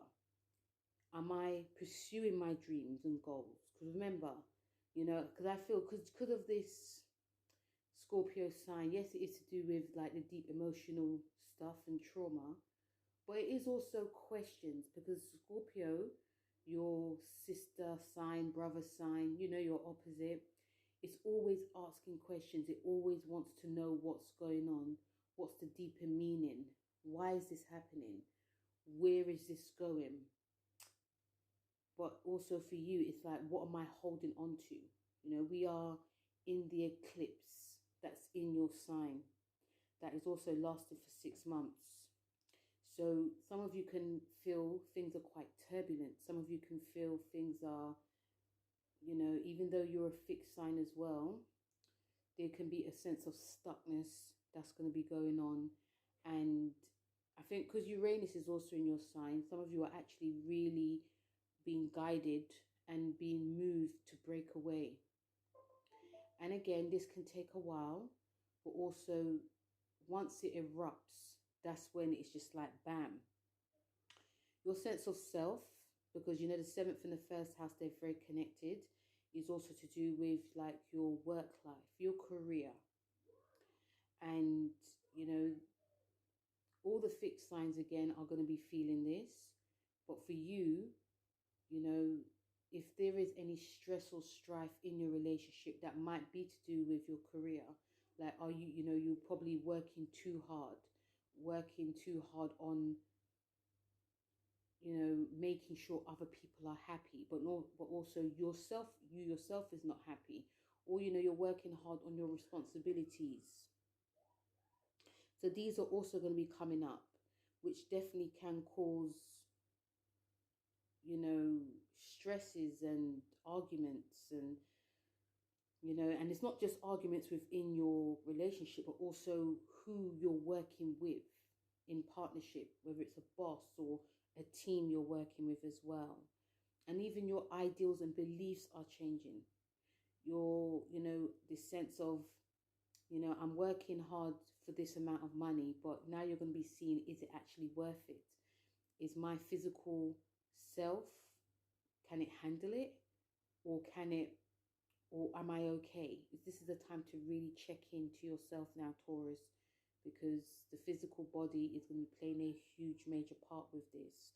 I feel you, Tauruses, may find it quite easy, not entirely, but a little bit easy to learn to release and let go and transform. But that is not to say you're going to have to put a lot of work in as well. And I feel during this time, you're going to be seeing like a brand new side. But you still have to do that purging, and the purging can feel quite dark and deep. It can feel emotional. It can feel intense. It can feel like, you know, your body's like shaking because all this needs to come out. And once that's done, you're gonna, you know, you're gonna transform. So I do feel that, you know, self-care is going to be very important for a lot of you Tauruses, to ground yourself, to go for walks, to do, you know, being around people that care for you. Even like, you know, if you're, even like if your relationship is very stable, it can get deeper. But that is also not to say that there are things that needs to be sorted out as well, because there's going to be a lot of power struggles that's going to be going on for a lot of you. But with Pisces being involved, and also even with Pisces being involved as well, it is helping you, but it can, some of you can see things for what it actually is not. You can feel very overestimate in things are actually brilliant, and then you're going to see actually things are not so great. You know, I'm putting, or me and my partner are putting a lot of energy into like the material, but not actually into our relationship. So this is going to be highlighted too. And it's soul searching. And it's also, you know, even the realizations can actually be quite heartbreaking. So the first card that you have, Taurus, when we're talking about your cards, the first card you have is the Queen of Wands. And the Queen of Wands is messages to you. You know, it's a very independent, confident card. And I feel that I feel a lot of you Tauruses, because you're going to be going through this cathartic transition, I feel a lot of you are going to be coming out very confident. You're going to find that you don't have to depend on certain things, whether it's material or in a relationship, in order to be a success. And this card is also about fertility, but it's not just pregnancy. It is about what your needs are, what you want to create, how you're taking care of yourself. This is about, you know, taking charge. And this is also about, you know, this card is also what I was saying about you actually speaking up, showing a side to yourself that it can actually shock people. Some of you may have, you know, some of you may even meet someone who is the Queen of Wands, who's going to help and guide you to be taking that leap forward. The second card you got is Chiron, and this Chiron is a wounded healer. And you know, you've actually got Chiron in your 12th house, so a lot of you are doing some like soul searching anyway behind the scenes. There's a lot of wounds that I feel a lot of you guys are going to be feeling, and some of it can definitely be to do with the past. I think Pisces energy is going to be helping you and guiding you to let the emotions flow. Some of you also, I feel, is going to be like, are these emotions real? Yes, they are real, Taurus. I know some of you need to like believe it to see it, but these are real. But the Chiron card is going to be helping you, and it's also showing you where your wounds are. And it could be in the heart, it could also be in the stomach as well, but also in the throat, because you're ruled by the throat. So if you find that, you know, you're getting like sore throats, for instance, or you know, it could be to do with because you're not speaking up, you're not speaking your truth. There's changes that you want, but you're not saying anything. So it's about working with that. And one thing that you could do for that is doing like chakra meditation, like throat chakra meditation, because that's also a healing type of meditation. It helps heal like the chakras. It helps you to speak up, to be more open. The last card you got is You Are Good Enough, full moon in Virgo. So whether it's in your job, whether it's in your relationships, whether it's in your group's organization, but whether it's in your skills and your ambitions, if you are feeling any sense of worthlessness, or because it's a full moon in Virgo, and Virgo actually is a healing sign as well. It actually rules your 5th house. So this card is going to show you where you're actually good enough during this time. And you're going to be healing through this, Taurus. You're going to really be healing through this. And you're going to be coming up confident, especially with the Queen of Wands, because, you know, you're going to be showing such a fiery side, because it needs to come. It's been some of these energies has been pushed down for a very long time, Taurus, and now is that time to really bring it out. And if someone, whether it's in a relationship or whether it's your friend or whether it's, you know, anyone that's put you down, you're going to be showing them, you know, I'm good enough. I'm also going to speak my truth. I'm going to heal my body. I'm going to heal myself. And I'm going to know that I am good enough. And also when you're even doing that shadow work as well, Tauruses, you're going to see, you're going to be like, what, a beautiful Venus Phoenix as well. Gemini, this lunar eclipse in Scorpio is in your 6th house. So this is a house of routines, the health, your daily practices and your work life. So for you Geminis, because you had the eclipses, which is in your 6th and 12th houses. I mean, some of you could actually speak to Sagittarius about this, about what they're going through. But for you Geminis, there is a lot that's going to be going on within your job. And I feel a lot of you are going to be feeling, what's the word, a sense of something needs to change. You Geminis, I feel, may be trying to keep very busy, mentally, physically, very busy, because all the signs, including yourself, Gemini, they have, the intuition is very heightened. And also more so now. The 6th house is a Virgo house. And this is to do with like the gut. So and also because Virgo is like your sister and brother sign, which is ruled by Mercury, the mind, I feel, and the gut will be showing you that there's something that's going to be changing. Whether the changes are initiated by you or it's initiated by others, change is coming. Whenever we come, because this is such an emotional time for a lot of us, and it is not without its issues and it's not without its problems. I feel some of you Geminis may find that during this next 6 months, that, your sense of worth and sense of beliefs are now changing. Or I feel that there's someone that's going to come into your life that's going to be showing you, this is not really working. This needs to go. This needs to change. And it may take some of you a while to understand what's going on, but I think eventually you guys are going to be okay. Yeah, I think it does, because you've got Pisces, a lot of energies of Pisces, which is in your 10th house. And this is showing where delusion is, how you're shining, how you're how you're overestimating things, how positive it is in your career, your drive, your energy. And that's one of the reasons why I think a lot of you are just going to be trying to go with the flow, trying to carry on, trying to keep busy, communicating, just being generally busy, active on social media, writing, speaking, and, like everything is normal. But deep down, the changes are erupting. And this is a time of healing our wounds. This is a time of releasing. This is a time of being honest. And the question is for you, Gemini, are you ready for that change? Are you ready to let go of this job? Is the job making you happy? Are the people you're working with making you happy? Is there too much gossip going on?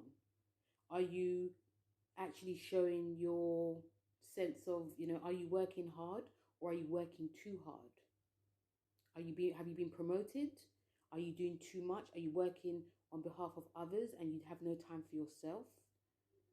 Some of you may be feeling quite ambitious now, that you want that promotion or pay rise, but it's just not really there. So your mind is just like, you know what? I know deep down something needs to change, but I don't know how. Because with Neptune being in your 10th house, it can show this sense of delusion of grandeur that, I'm going to be getting mine, and nothing doesn't really come. Your health is going to be playing a big part in this as well, like the mental health. So one of the reasons why I feel a lot of you might be trying to keep busy instead of being still is because, there could be fears that come up. Like are you good enough? Are you, again, all those questions that I just said. And also you could be second guessing yourself as well. There could be a lot of second guessing going on. And that might be to do with what someone said at work, or what you heard, or, you know, all these things. You know, so I feel that you guys do, some of you guys do want to move on to like different waters, but there's a stuckness there. You're not really sure how to. The possibilities and opportunities I feel is there, but it's about changing course. It's about trying to change direction. And I feel that if you're doing like this sort of like spiritual work, like inner work, but more spiritual work, you're going to be getting the answers, definitely. But I do feel that, you know, looking at your mental health, is it impacting what you're eating? Is it impacting like your routines as well? This is a time of restructuring, transforming what you're eating, and how you're working out, and also your job. So if there's a job that's going to be lost here, Gemini, whether you do it or whether it's done, it is going to be, it's not that it's going to be beneficial for you, it's just that it's time for you to show or shine your light in a different way, in a different career, because careers are going to be changing, especially for you and Sagittarius. And yes, there can be some grieving along the way. There's nothing wrong in that. It's actually really powerful to grieve, to cry if something is lost, or we're moving away from something that we've done for a long time. But you know, the grass is, I think in this sense, the grass is going to be greener. So the first card you got is a Two of Cups, which is showing you that there are some, you know, some of you could definitely be in two minds. I feel that if you are in a relationship, having conversations with your partner can really help you, because there can be some confusion about your sense of self in your career, where you belong, what type of job you're doing, or type of job you want to do. So I feel that connecting with your partner, or even connect with someone close, like your best friend or someone in your family, will really help you now. They can, you know, not say give you like advice to leave, or, you know, not necessarily leave, but not giving you advice to like, this is what you have to do, this is what you do, just like help guiding you. Because again, there could be a lot of confusion. A lot of you could definitely be in two minds about things. And the second card you got is Jupiter. And this card is saying about confidence, courage, self-belief, and luck. And, you know, Jupiter's in your 10th house. So it's about looking at, you know, how confident you are in your job, but how confident you are if you're doing something different, something completely different. This card is also saying that look at your skill set, look at what you're actually good at. You're a mutable sign, so you have many skills. So really look at that and look how it can actually benefit you in the long run. This actually can be a very positive time for a lot of you Geminis, but only if you allow the changes to come and not think that you have to, you know, because I feel that deep down, again, you guys know changes are coming, but it's about allowing it to come and not trying to control or hold on. The last card you got is it's time to take action. It's a new moon in Aries card. So it's that time, Gemini. It's that time. Some of you, I feel, if you are staying in something that is like either not working out or it's time to go, it's definitely just due to ego. It's definitely, I feel, due to embarrassment, shame, thinking that, you know, you're leaving this because, you know, you're inadequate in any way. Sometimes, Gemini, when it's that time, it's that time. This new moon in Aries card is about entrepreneurs. It's also about new beginnings that's going to be happening. So know that new beginnings are definitely happening, but it's not like, again, it's not without its strife. It's not without its, you know, this transformation that you're going to have to be going through. Don't be surprised, Gemini, if fears or wounds come up to do with, you know, how you used to work, your job itself, but also how you're treating yourself as well. Anything that could be manifested, don't be surprised if that comes up too. Okay, so a new beginning for you Geminis, and you know, I feel that you guys in the end will just take it. Cancer. This Scorpio lunar eclipse is happening in your 5th house. Such a wonderful house of creativity, fun, fitness as well. It's also to do with, you know, business in a way as well. Investing. And children, of course. So, again, a lot of the water signs, especially you and Pisces especially, of course, are going to be very... are going to be feeling this greatly. It's going to be a lovely time for you, a lovely trine. If any of you Cancers are born 25 to 30 degrees, this is going to be impacting you greatly. It's not to say that there's not work to be done, but things will just feel a little bit more easier for you. Now for you Cancers, because the 5th house is highlighted, you've got energies that's connecting to Pisces, which is in your 9th house. And what this actually does is, again, this is about, you know, higher belief systems. It's about the law, spirituality. It's people from far away. It's about abroad, traveling far away as well. And some of that energy definitely could be coming up for a lot of you, you know. You have, like, you got Saturn in your 8th house, which is actually helping you release traumas to do with any darkness of the Scorpio energy. Okay, and you know, Scorpio, I mean, you know, the sign of Scorpio is, whenever it meets up with Cancer, it's like, in a way, it's like home, but still there's a lot of like emotional work that's going to be coming up. And this definitely could be to do with the past. It could definitely be to do with your future, or even now. It can bring worry for a lot of you. But I feel that because, and you know, another thing with this is that, you know, your relationships are definitely going to be coming up as well. But I feel especially relationship, it could be to do with your kids. Or, you know, some of you could be thinking of children as well. This is a time of healing. So there could be things that come up, again, to do with children, also creativity, but also your confidence. Relationship also with your partner as well. Some of you may, or some of you Cancers may feel very positive right now, because, you know, you're working with that whole Pluto energy of transforming your relationships in terms of control issues. Are you controlling? Are they controlling?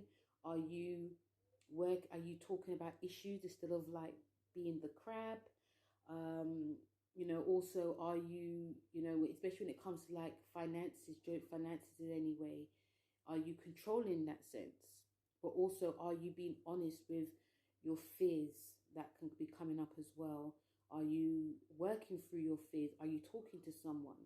Are you actually, you know, it's not just your partner, it's also when it comes to like friends, groups and organizations as well.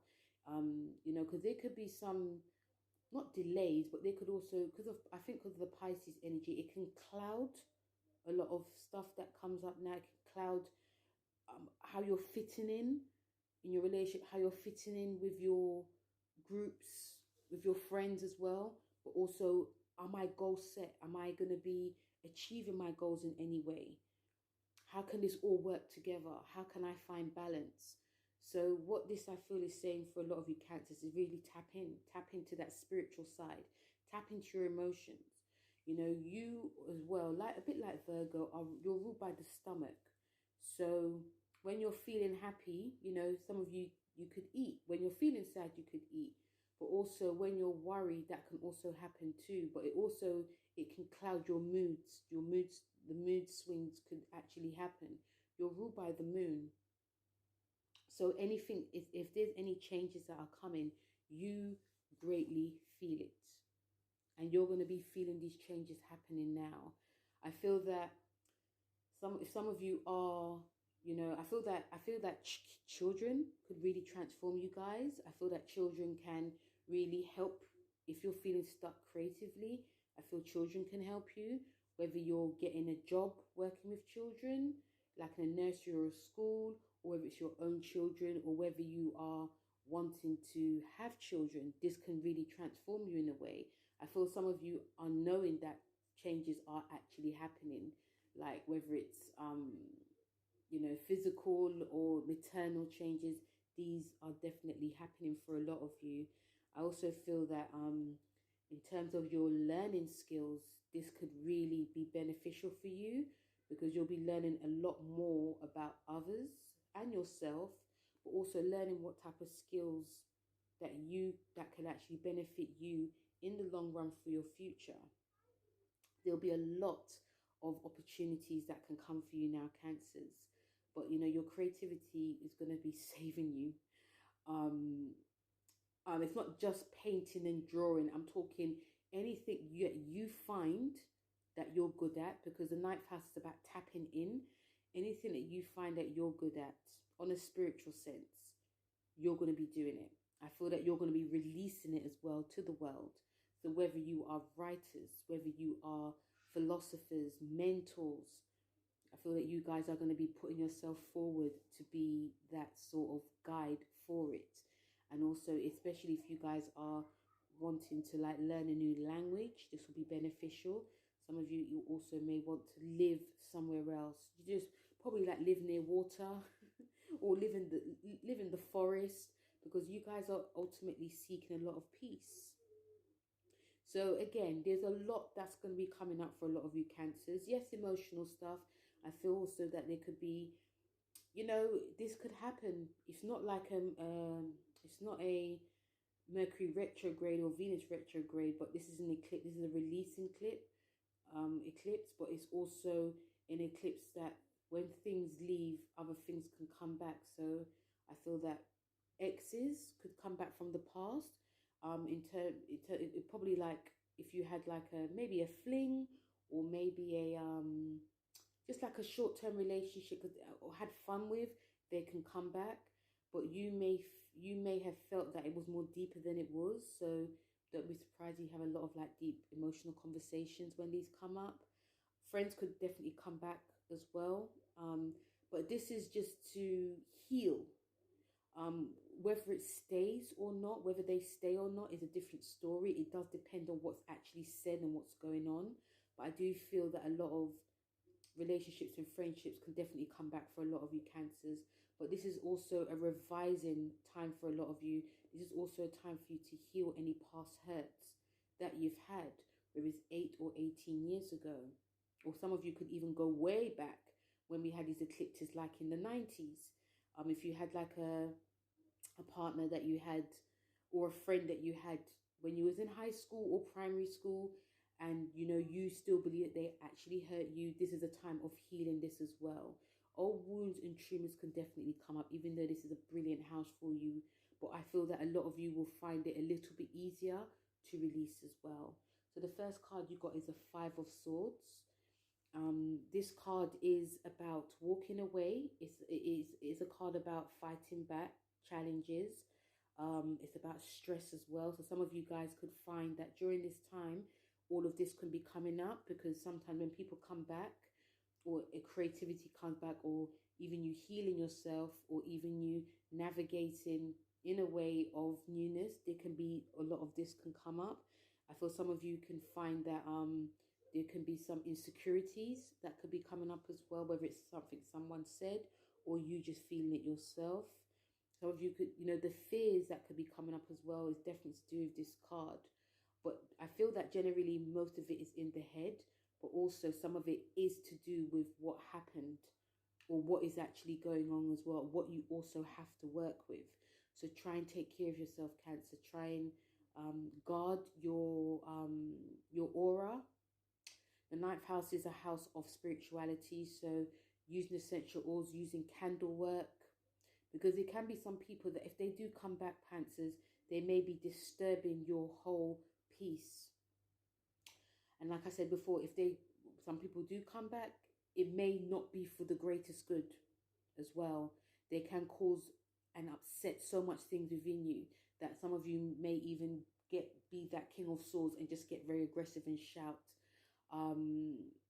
Yes, and even like with if some of you got kids as well, a lot of this energies could be playing up. Not all of it, but some of this could be playing up, like, you know, you know, just like fighting back, talking back, or, you know, and even like, even you yourself, like when it comes to like your emotions and moods, you could be showing like a different energy that you don't really want to show, but that is a time of purging as well. The second card you got is Saturn, and this card is saying that a part of you accepts challenges, but you also gain wisdom. So anything that comes up as well. Like I said, this is such a lovely time for you because you've got Pisces helping you, but it is with not without its challenges.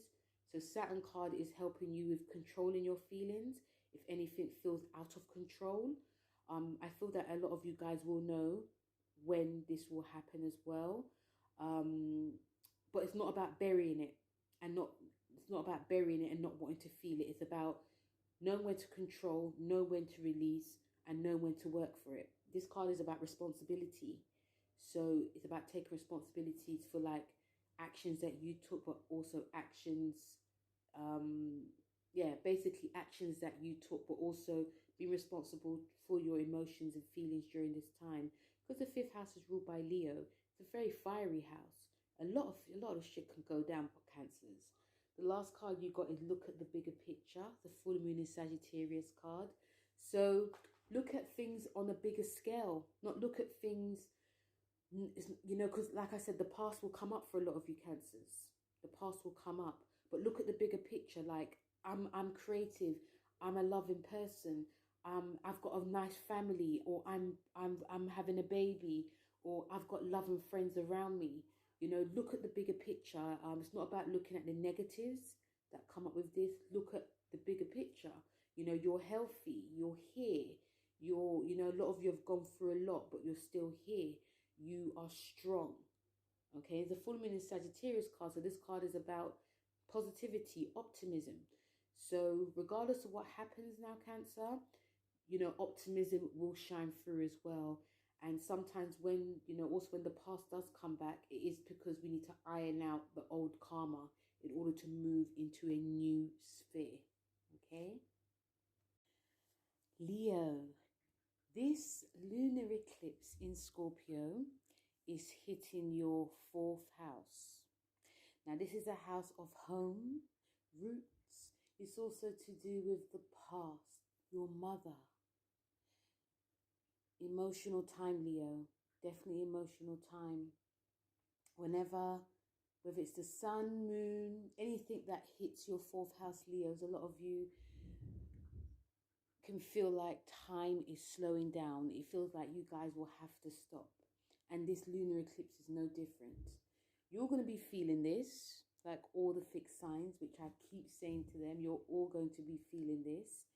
And during this time, Leo, there's going to be lots of changes that are going to be coming up in your home. I feel that because it's such an emotional time for a lot of you, a lot of your thoughts and feelings are going to be to do with the past. But this is a cleansing time. Pisces energy is helping you with this. It's helping you to transform. Some of you, I could feel that are just like looking at like your home or your like, you know, comfortable surroundings, whether it's your neighborhood as well, and thinking there's something that needs to be updated. There's something that needs to change. And am I willing to change this? Because, you know, you're fixed sign. All of you are fixed. All of you fixed signs are fixed in different ways. But you, Leos, are going to be feeling this majorly. And I feel that your heart is going to be feeling much more.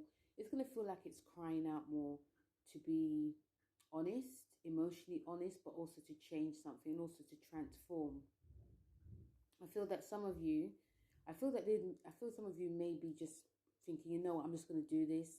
So this could be you like redecorating the home. Some of you could even be guided to move, live somewhere a bit different.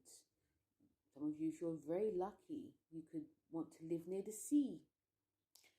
But obviously what comes with this is like when it comes to like your money situation, you know, things to do with like taxes, things to do with like joint finances as well.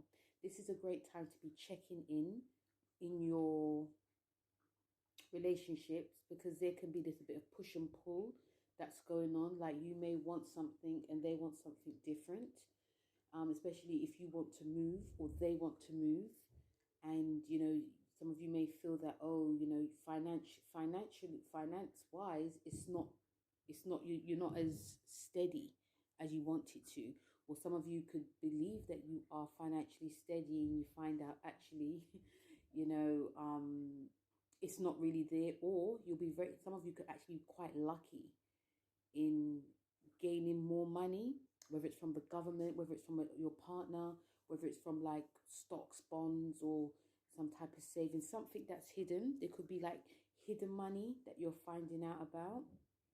And obviously, once, like, if anything changes financially, this is going to be changing the whole dynamics in a home. It's also going to be changing the whole dynamics in your relationship as well. Some of you Leos during this time, because it's such an emotional house, that, you know, energy wise may not be there, you know, so try not to fight the energy. Try not to push yourself too much. I feel that there can be some tension coming up, but most of this tension may be to do with the past.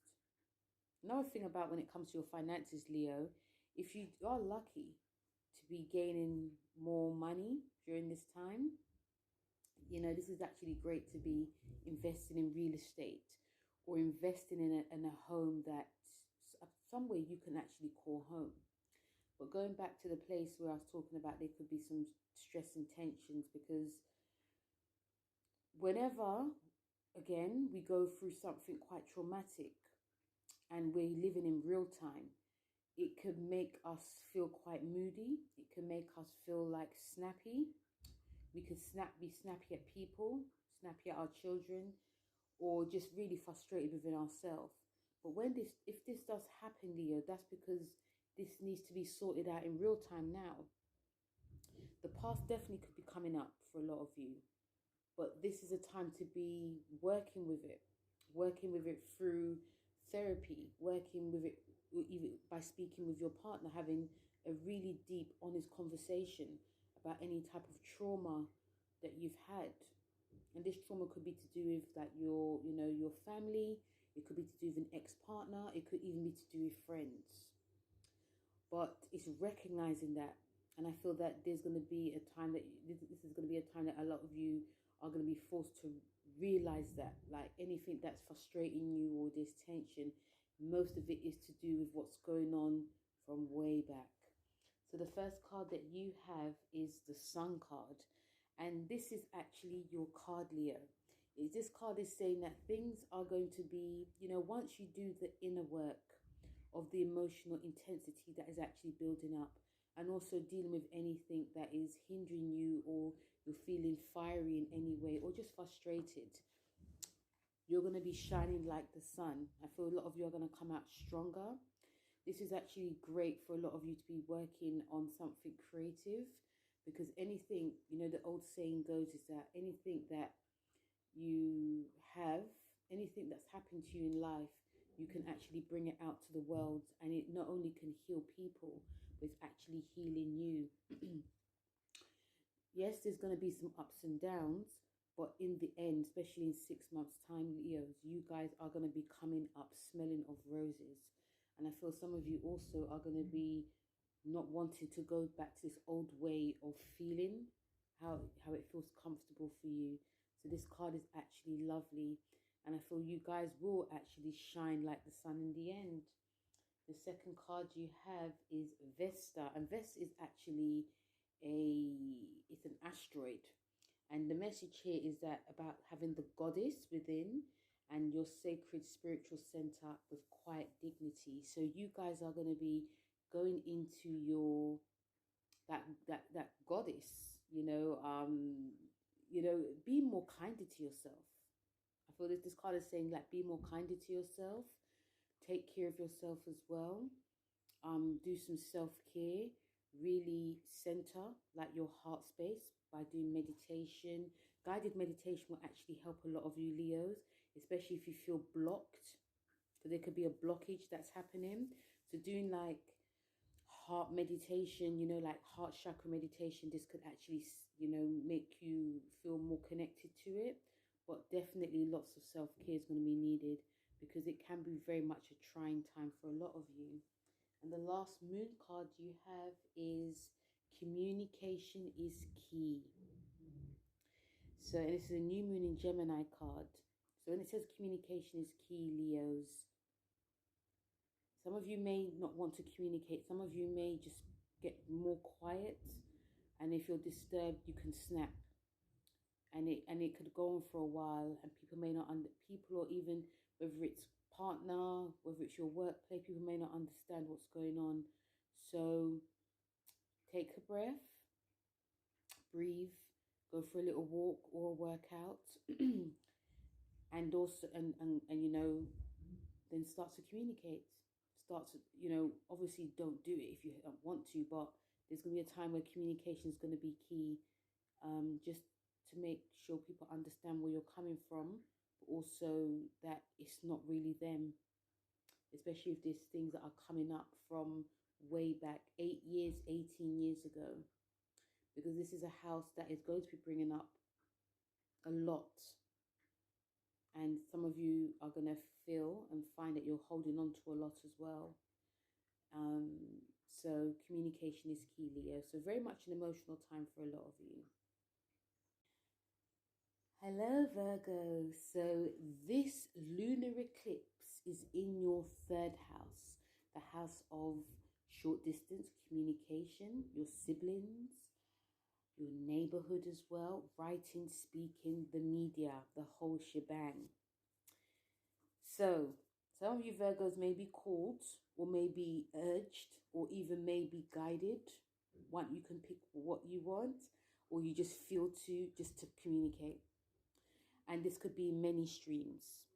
There's things that you're going to be releasing mentally. This is a Mercury house. So you guys may actually feel at home in a way that, you know, you feeling like less pressure to speak, less pressure to communicate.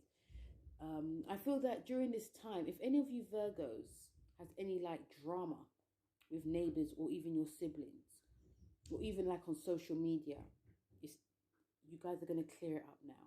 You guys are going to be talking, communicating. There could be an element of being blunt, because especially if people are not understanding what you're saying, what's going on, you can just want to just nip things in the bud and just keep it moving.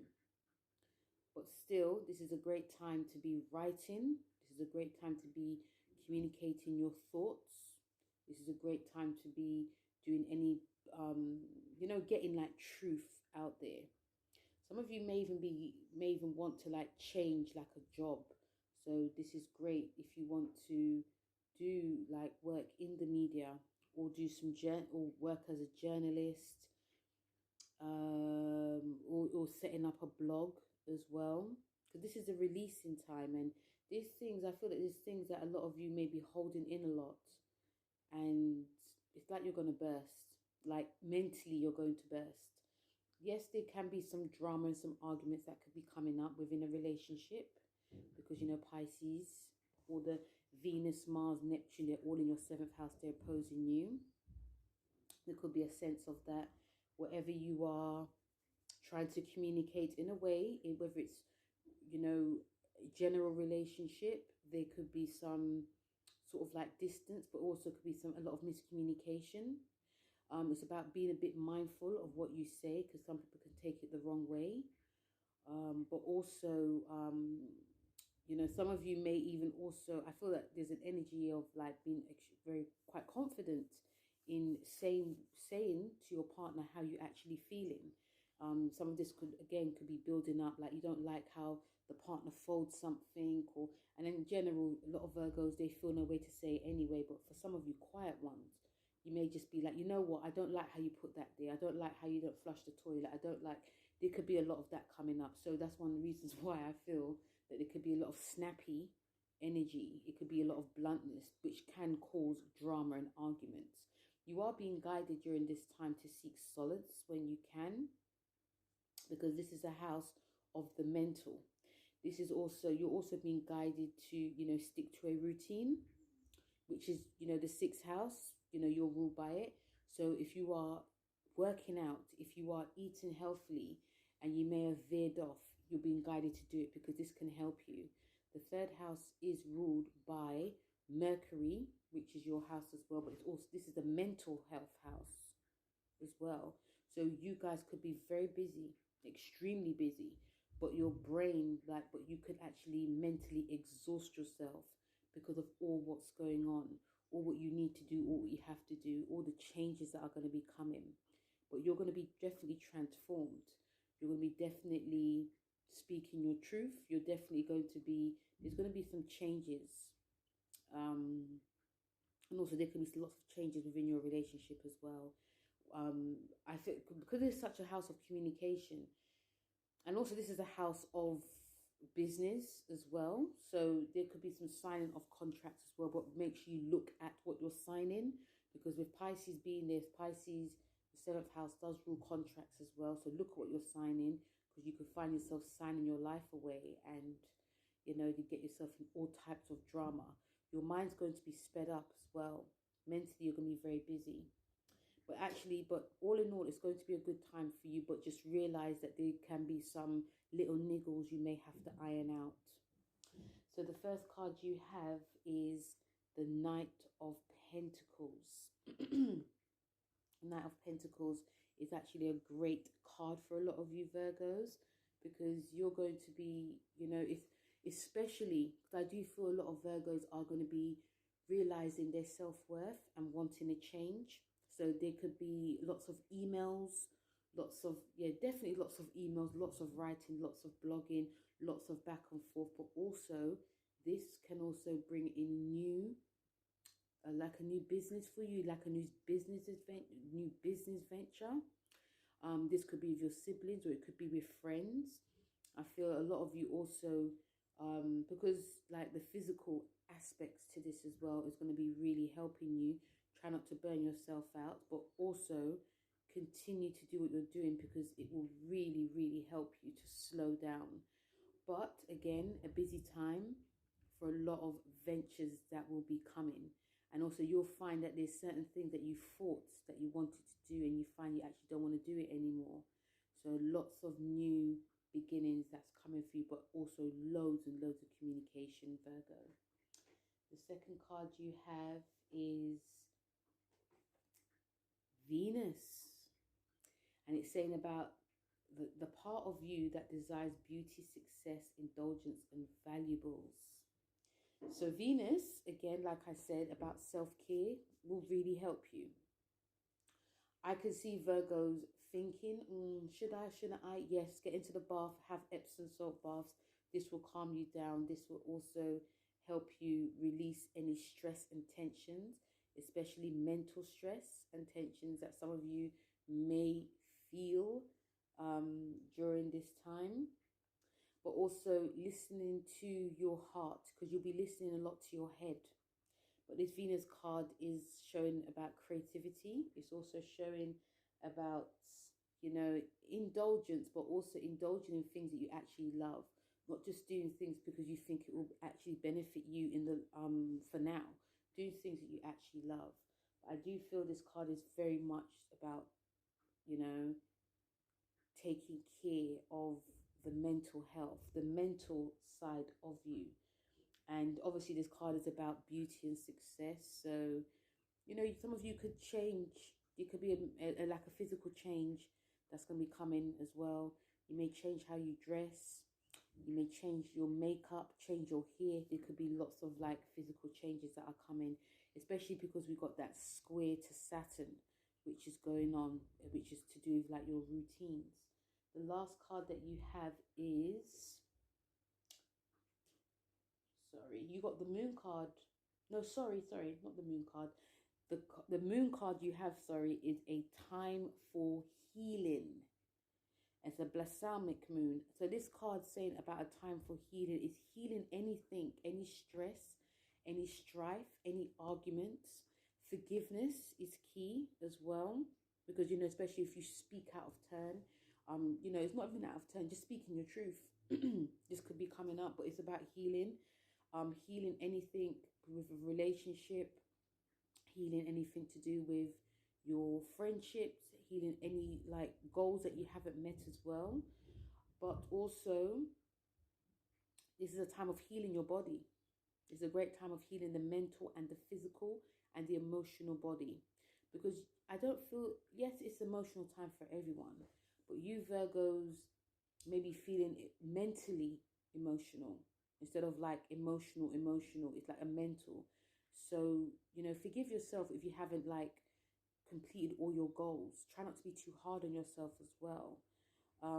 Again, this card is a time of healing, Epsom salt baths. This is a time of doing, you know, if you start like anything holistic, Virgo, this is a great time because this will also heal your soul as well. Okay. Wow. Last but not least, this is Libra. So Libra, this is in your second house. Okay, about self-worth, money, creativity, the food that you eat. This is a Taurus house, which is your brother or sister. Okay, it's Venus. This is a connection to Venus. So during this lunar eclipse, a little bit like Aries, but this is about like, you know, a time of really looking at things to do with like your spending habits, things to do with like your self-worth. But also, are you, you know, I feel with all the air signs, there's a lot of questions that's going to be asked. Like Scorpio is always asking questions, and more so for you, Libra. Okay, so this is a time that a lot of you Librans are going to be, again, releasing. There's going to be some aspects that come up when it's concerning your finances in a huge way. Some of you are going to, I feel the energies that's coming up, and some of you are going to be very, like really be willing and open and honest and doing some deep work into like your spending habits. And I also see a lot of you Librans really working with sort of like restructuring like your finances in a huge way. Like if you've overspent, if you've done great investments, if you are you looking at what you're eating? Are you looking at what type of creativity you have? With the Pisces energy in your 6th house, this is, you know, going to be, again, restructuring things, but in a very much in a different way. There could also be a bit of a laziness aspect to this. The laziness, i.e. slash, you know, the laid backness to this is that, you know, it's like, oh, everything's fine and I don't need to do too much. Everything's dandy. But I feel that during this full moon, there's going to be some things that really come to your attention that you're really going to have to be honest with. And it's going to be, I feel some of you may be forced to that, just restructure things. This is the time where you're going to be forced to looking at how you're treating yourself. Are you being kind to yourself? Are you overspending? Are you hoarding in any way as well? Are you being selfish? Are you being too overgenerous? Because this can definitely come up. And other things that could also definitely come up for a lot of you is, are you actually doing something that you actually love? Because sometimes, Libra, when we work so hard and we save, we work so hard and we just keep spending, there's no balance. And you are all about balance. You are seeking balance. Whenever Scorpio comes into your 2nd house, Libra, you know, things can get very stilted. Things can actually get very dark. But also things can get, there can be also a sense of you not wanting to change anything and you are being guided to change. This is not going to be extremely hurtful to you, this transit, because, you know, Scorpio's your next door. You and Scorpions get on very well. You're quite similar in a way, but you are not confrontational. But I feel that this time, some of you may be guided to just be, it's not about being confrontational, but just be honest and think, okay, I'm going to do this because this has come up. I'm going to do this because this has come up. If you feel that you've overspent in any way, if you felt that you have not be getting your money's worth, if you feel that you're working so hard but people are taking the piss, if you feel that you're not working as hard and you feel that you're not getting as much, this is what you really have to look at. Okay? And if you feel that, you know, you're working hard, but you haven't got time for any creativity, that things that you love and things that you enjoy, or you're not spending time with your relationship, or you're not spending time with your children if you have any. This will definitely be looked at too. So you're just trying, deep down, you are really trying to get, you know, sort things out and really, you know, I feel that again, I feel you will definitely be looking at doing some type of self-care, because Pisces with Neptune, Jupiter, and, you know, Mars being there, you know, if things feel very hazy in a way, it's about clearing that fog and looking at yourself properly. You know, there's no point in having all this money but you're not taking care of yourself. There's no point in having less money and you're working so hard and you're not getting the benefits. You know, you Librans, I feel, are the ones. And, you know, even if I'm going back to the Pluto in Libra generation as well, you guys are the ones that are going to be the stars of the show for the next 20 odd bloody years, yeah? Going forward. Not just 20 years. We're in an era, so things are, you know, are going to be beneficial for you. You guys are the fists in a velvet glove. And this new moon, this full moon, is also going to show a lot of you Librans that, you know, some of you are being too soft in certain areas of your life, and now it's just time to get, you know, show that tough side, because you are the Justice card, and you guys have got that side that people never know about, and I feel that this may actually come out. You guys are going to be like, it's a case of like, this is law and order. I'm going to be doing this. I'm going to be demanding my worth. I'm going to be, you know, getting fit and healthy. I'm going to restructure my routine. I'm going to actually start doing some creative work. And if you're not building your finances in any way, you're going to start doing this. But it's really about looking within. So the first card that you have is the Moon card. And it's about your subconscious. It's about sensitivity, your inner emotions, and how you respond. So the Moon card is going to be showing you there's going to be a sensitive time that comes up now. But it's also going to be helping you go within. And it's also going to be helping you listen to what is not being said as well. I feel this card is also guiding you. It's showing you that your intuition could actually be more heightened. You just have to listen to it. Don't listen to anyone else. Listen to what is being said. This Moon card is also a card of, again, sensitivity. It's also your emotions. So there could be a big emotional responses to your finances. Some of you could actually feel quite emotionally defensive as well. This really needs to be looked at. But again, this is about your emotions that's coming up. You also got the Four of Pentacles, which is about holding on to an old ideal. Like if you're feeling comfortable with anything that you feel that makes your life better, that means it's time to really look at that, because you're going to find out it's actually not really working. If you're, you know, some of you Librans may be comfortable with how your life is, comfortable with not pleasing others, not really pleasing yourself. Some of you may be thinking that, you know, you're overspending, but you're not saving, or you're saving and you're not spending.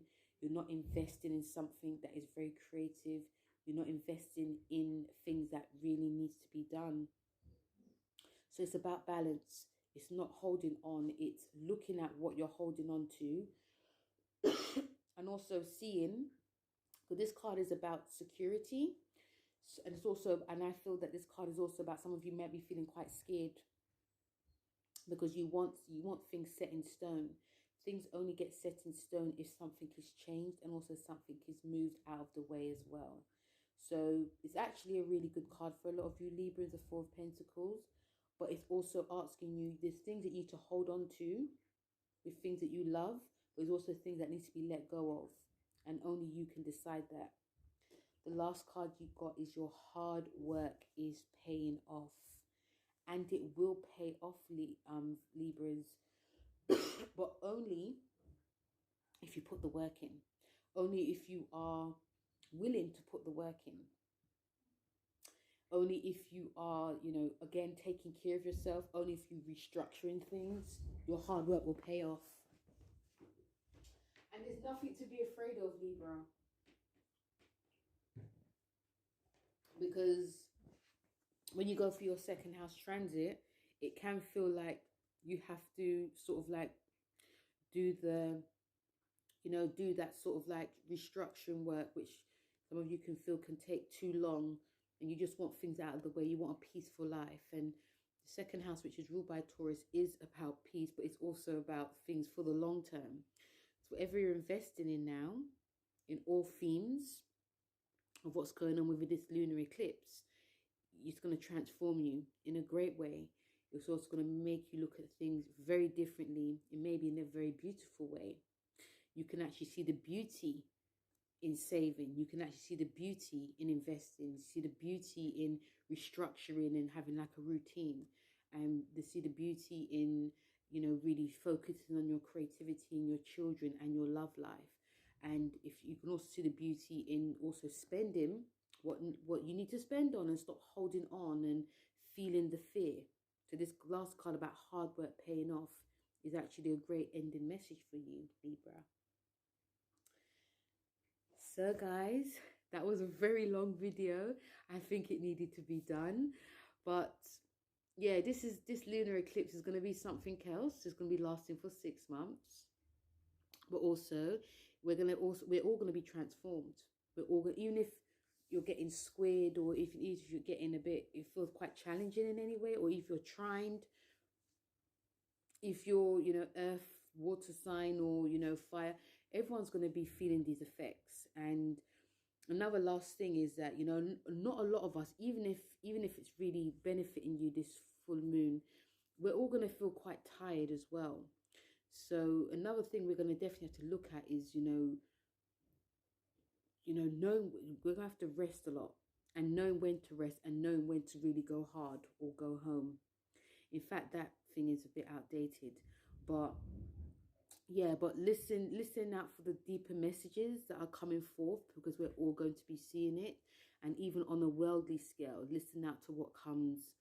And but the main thing is, listen to our intuition, and the main thing is transforming ourselves in a deeper way.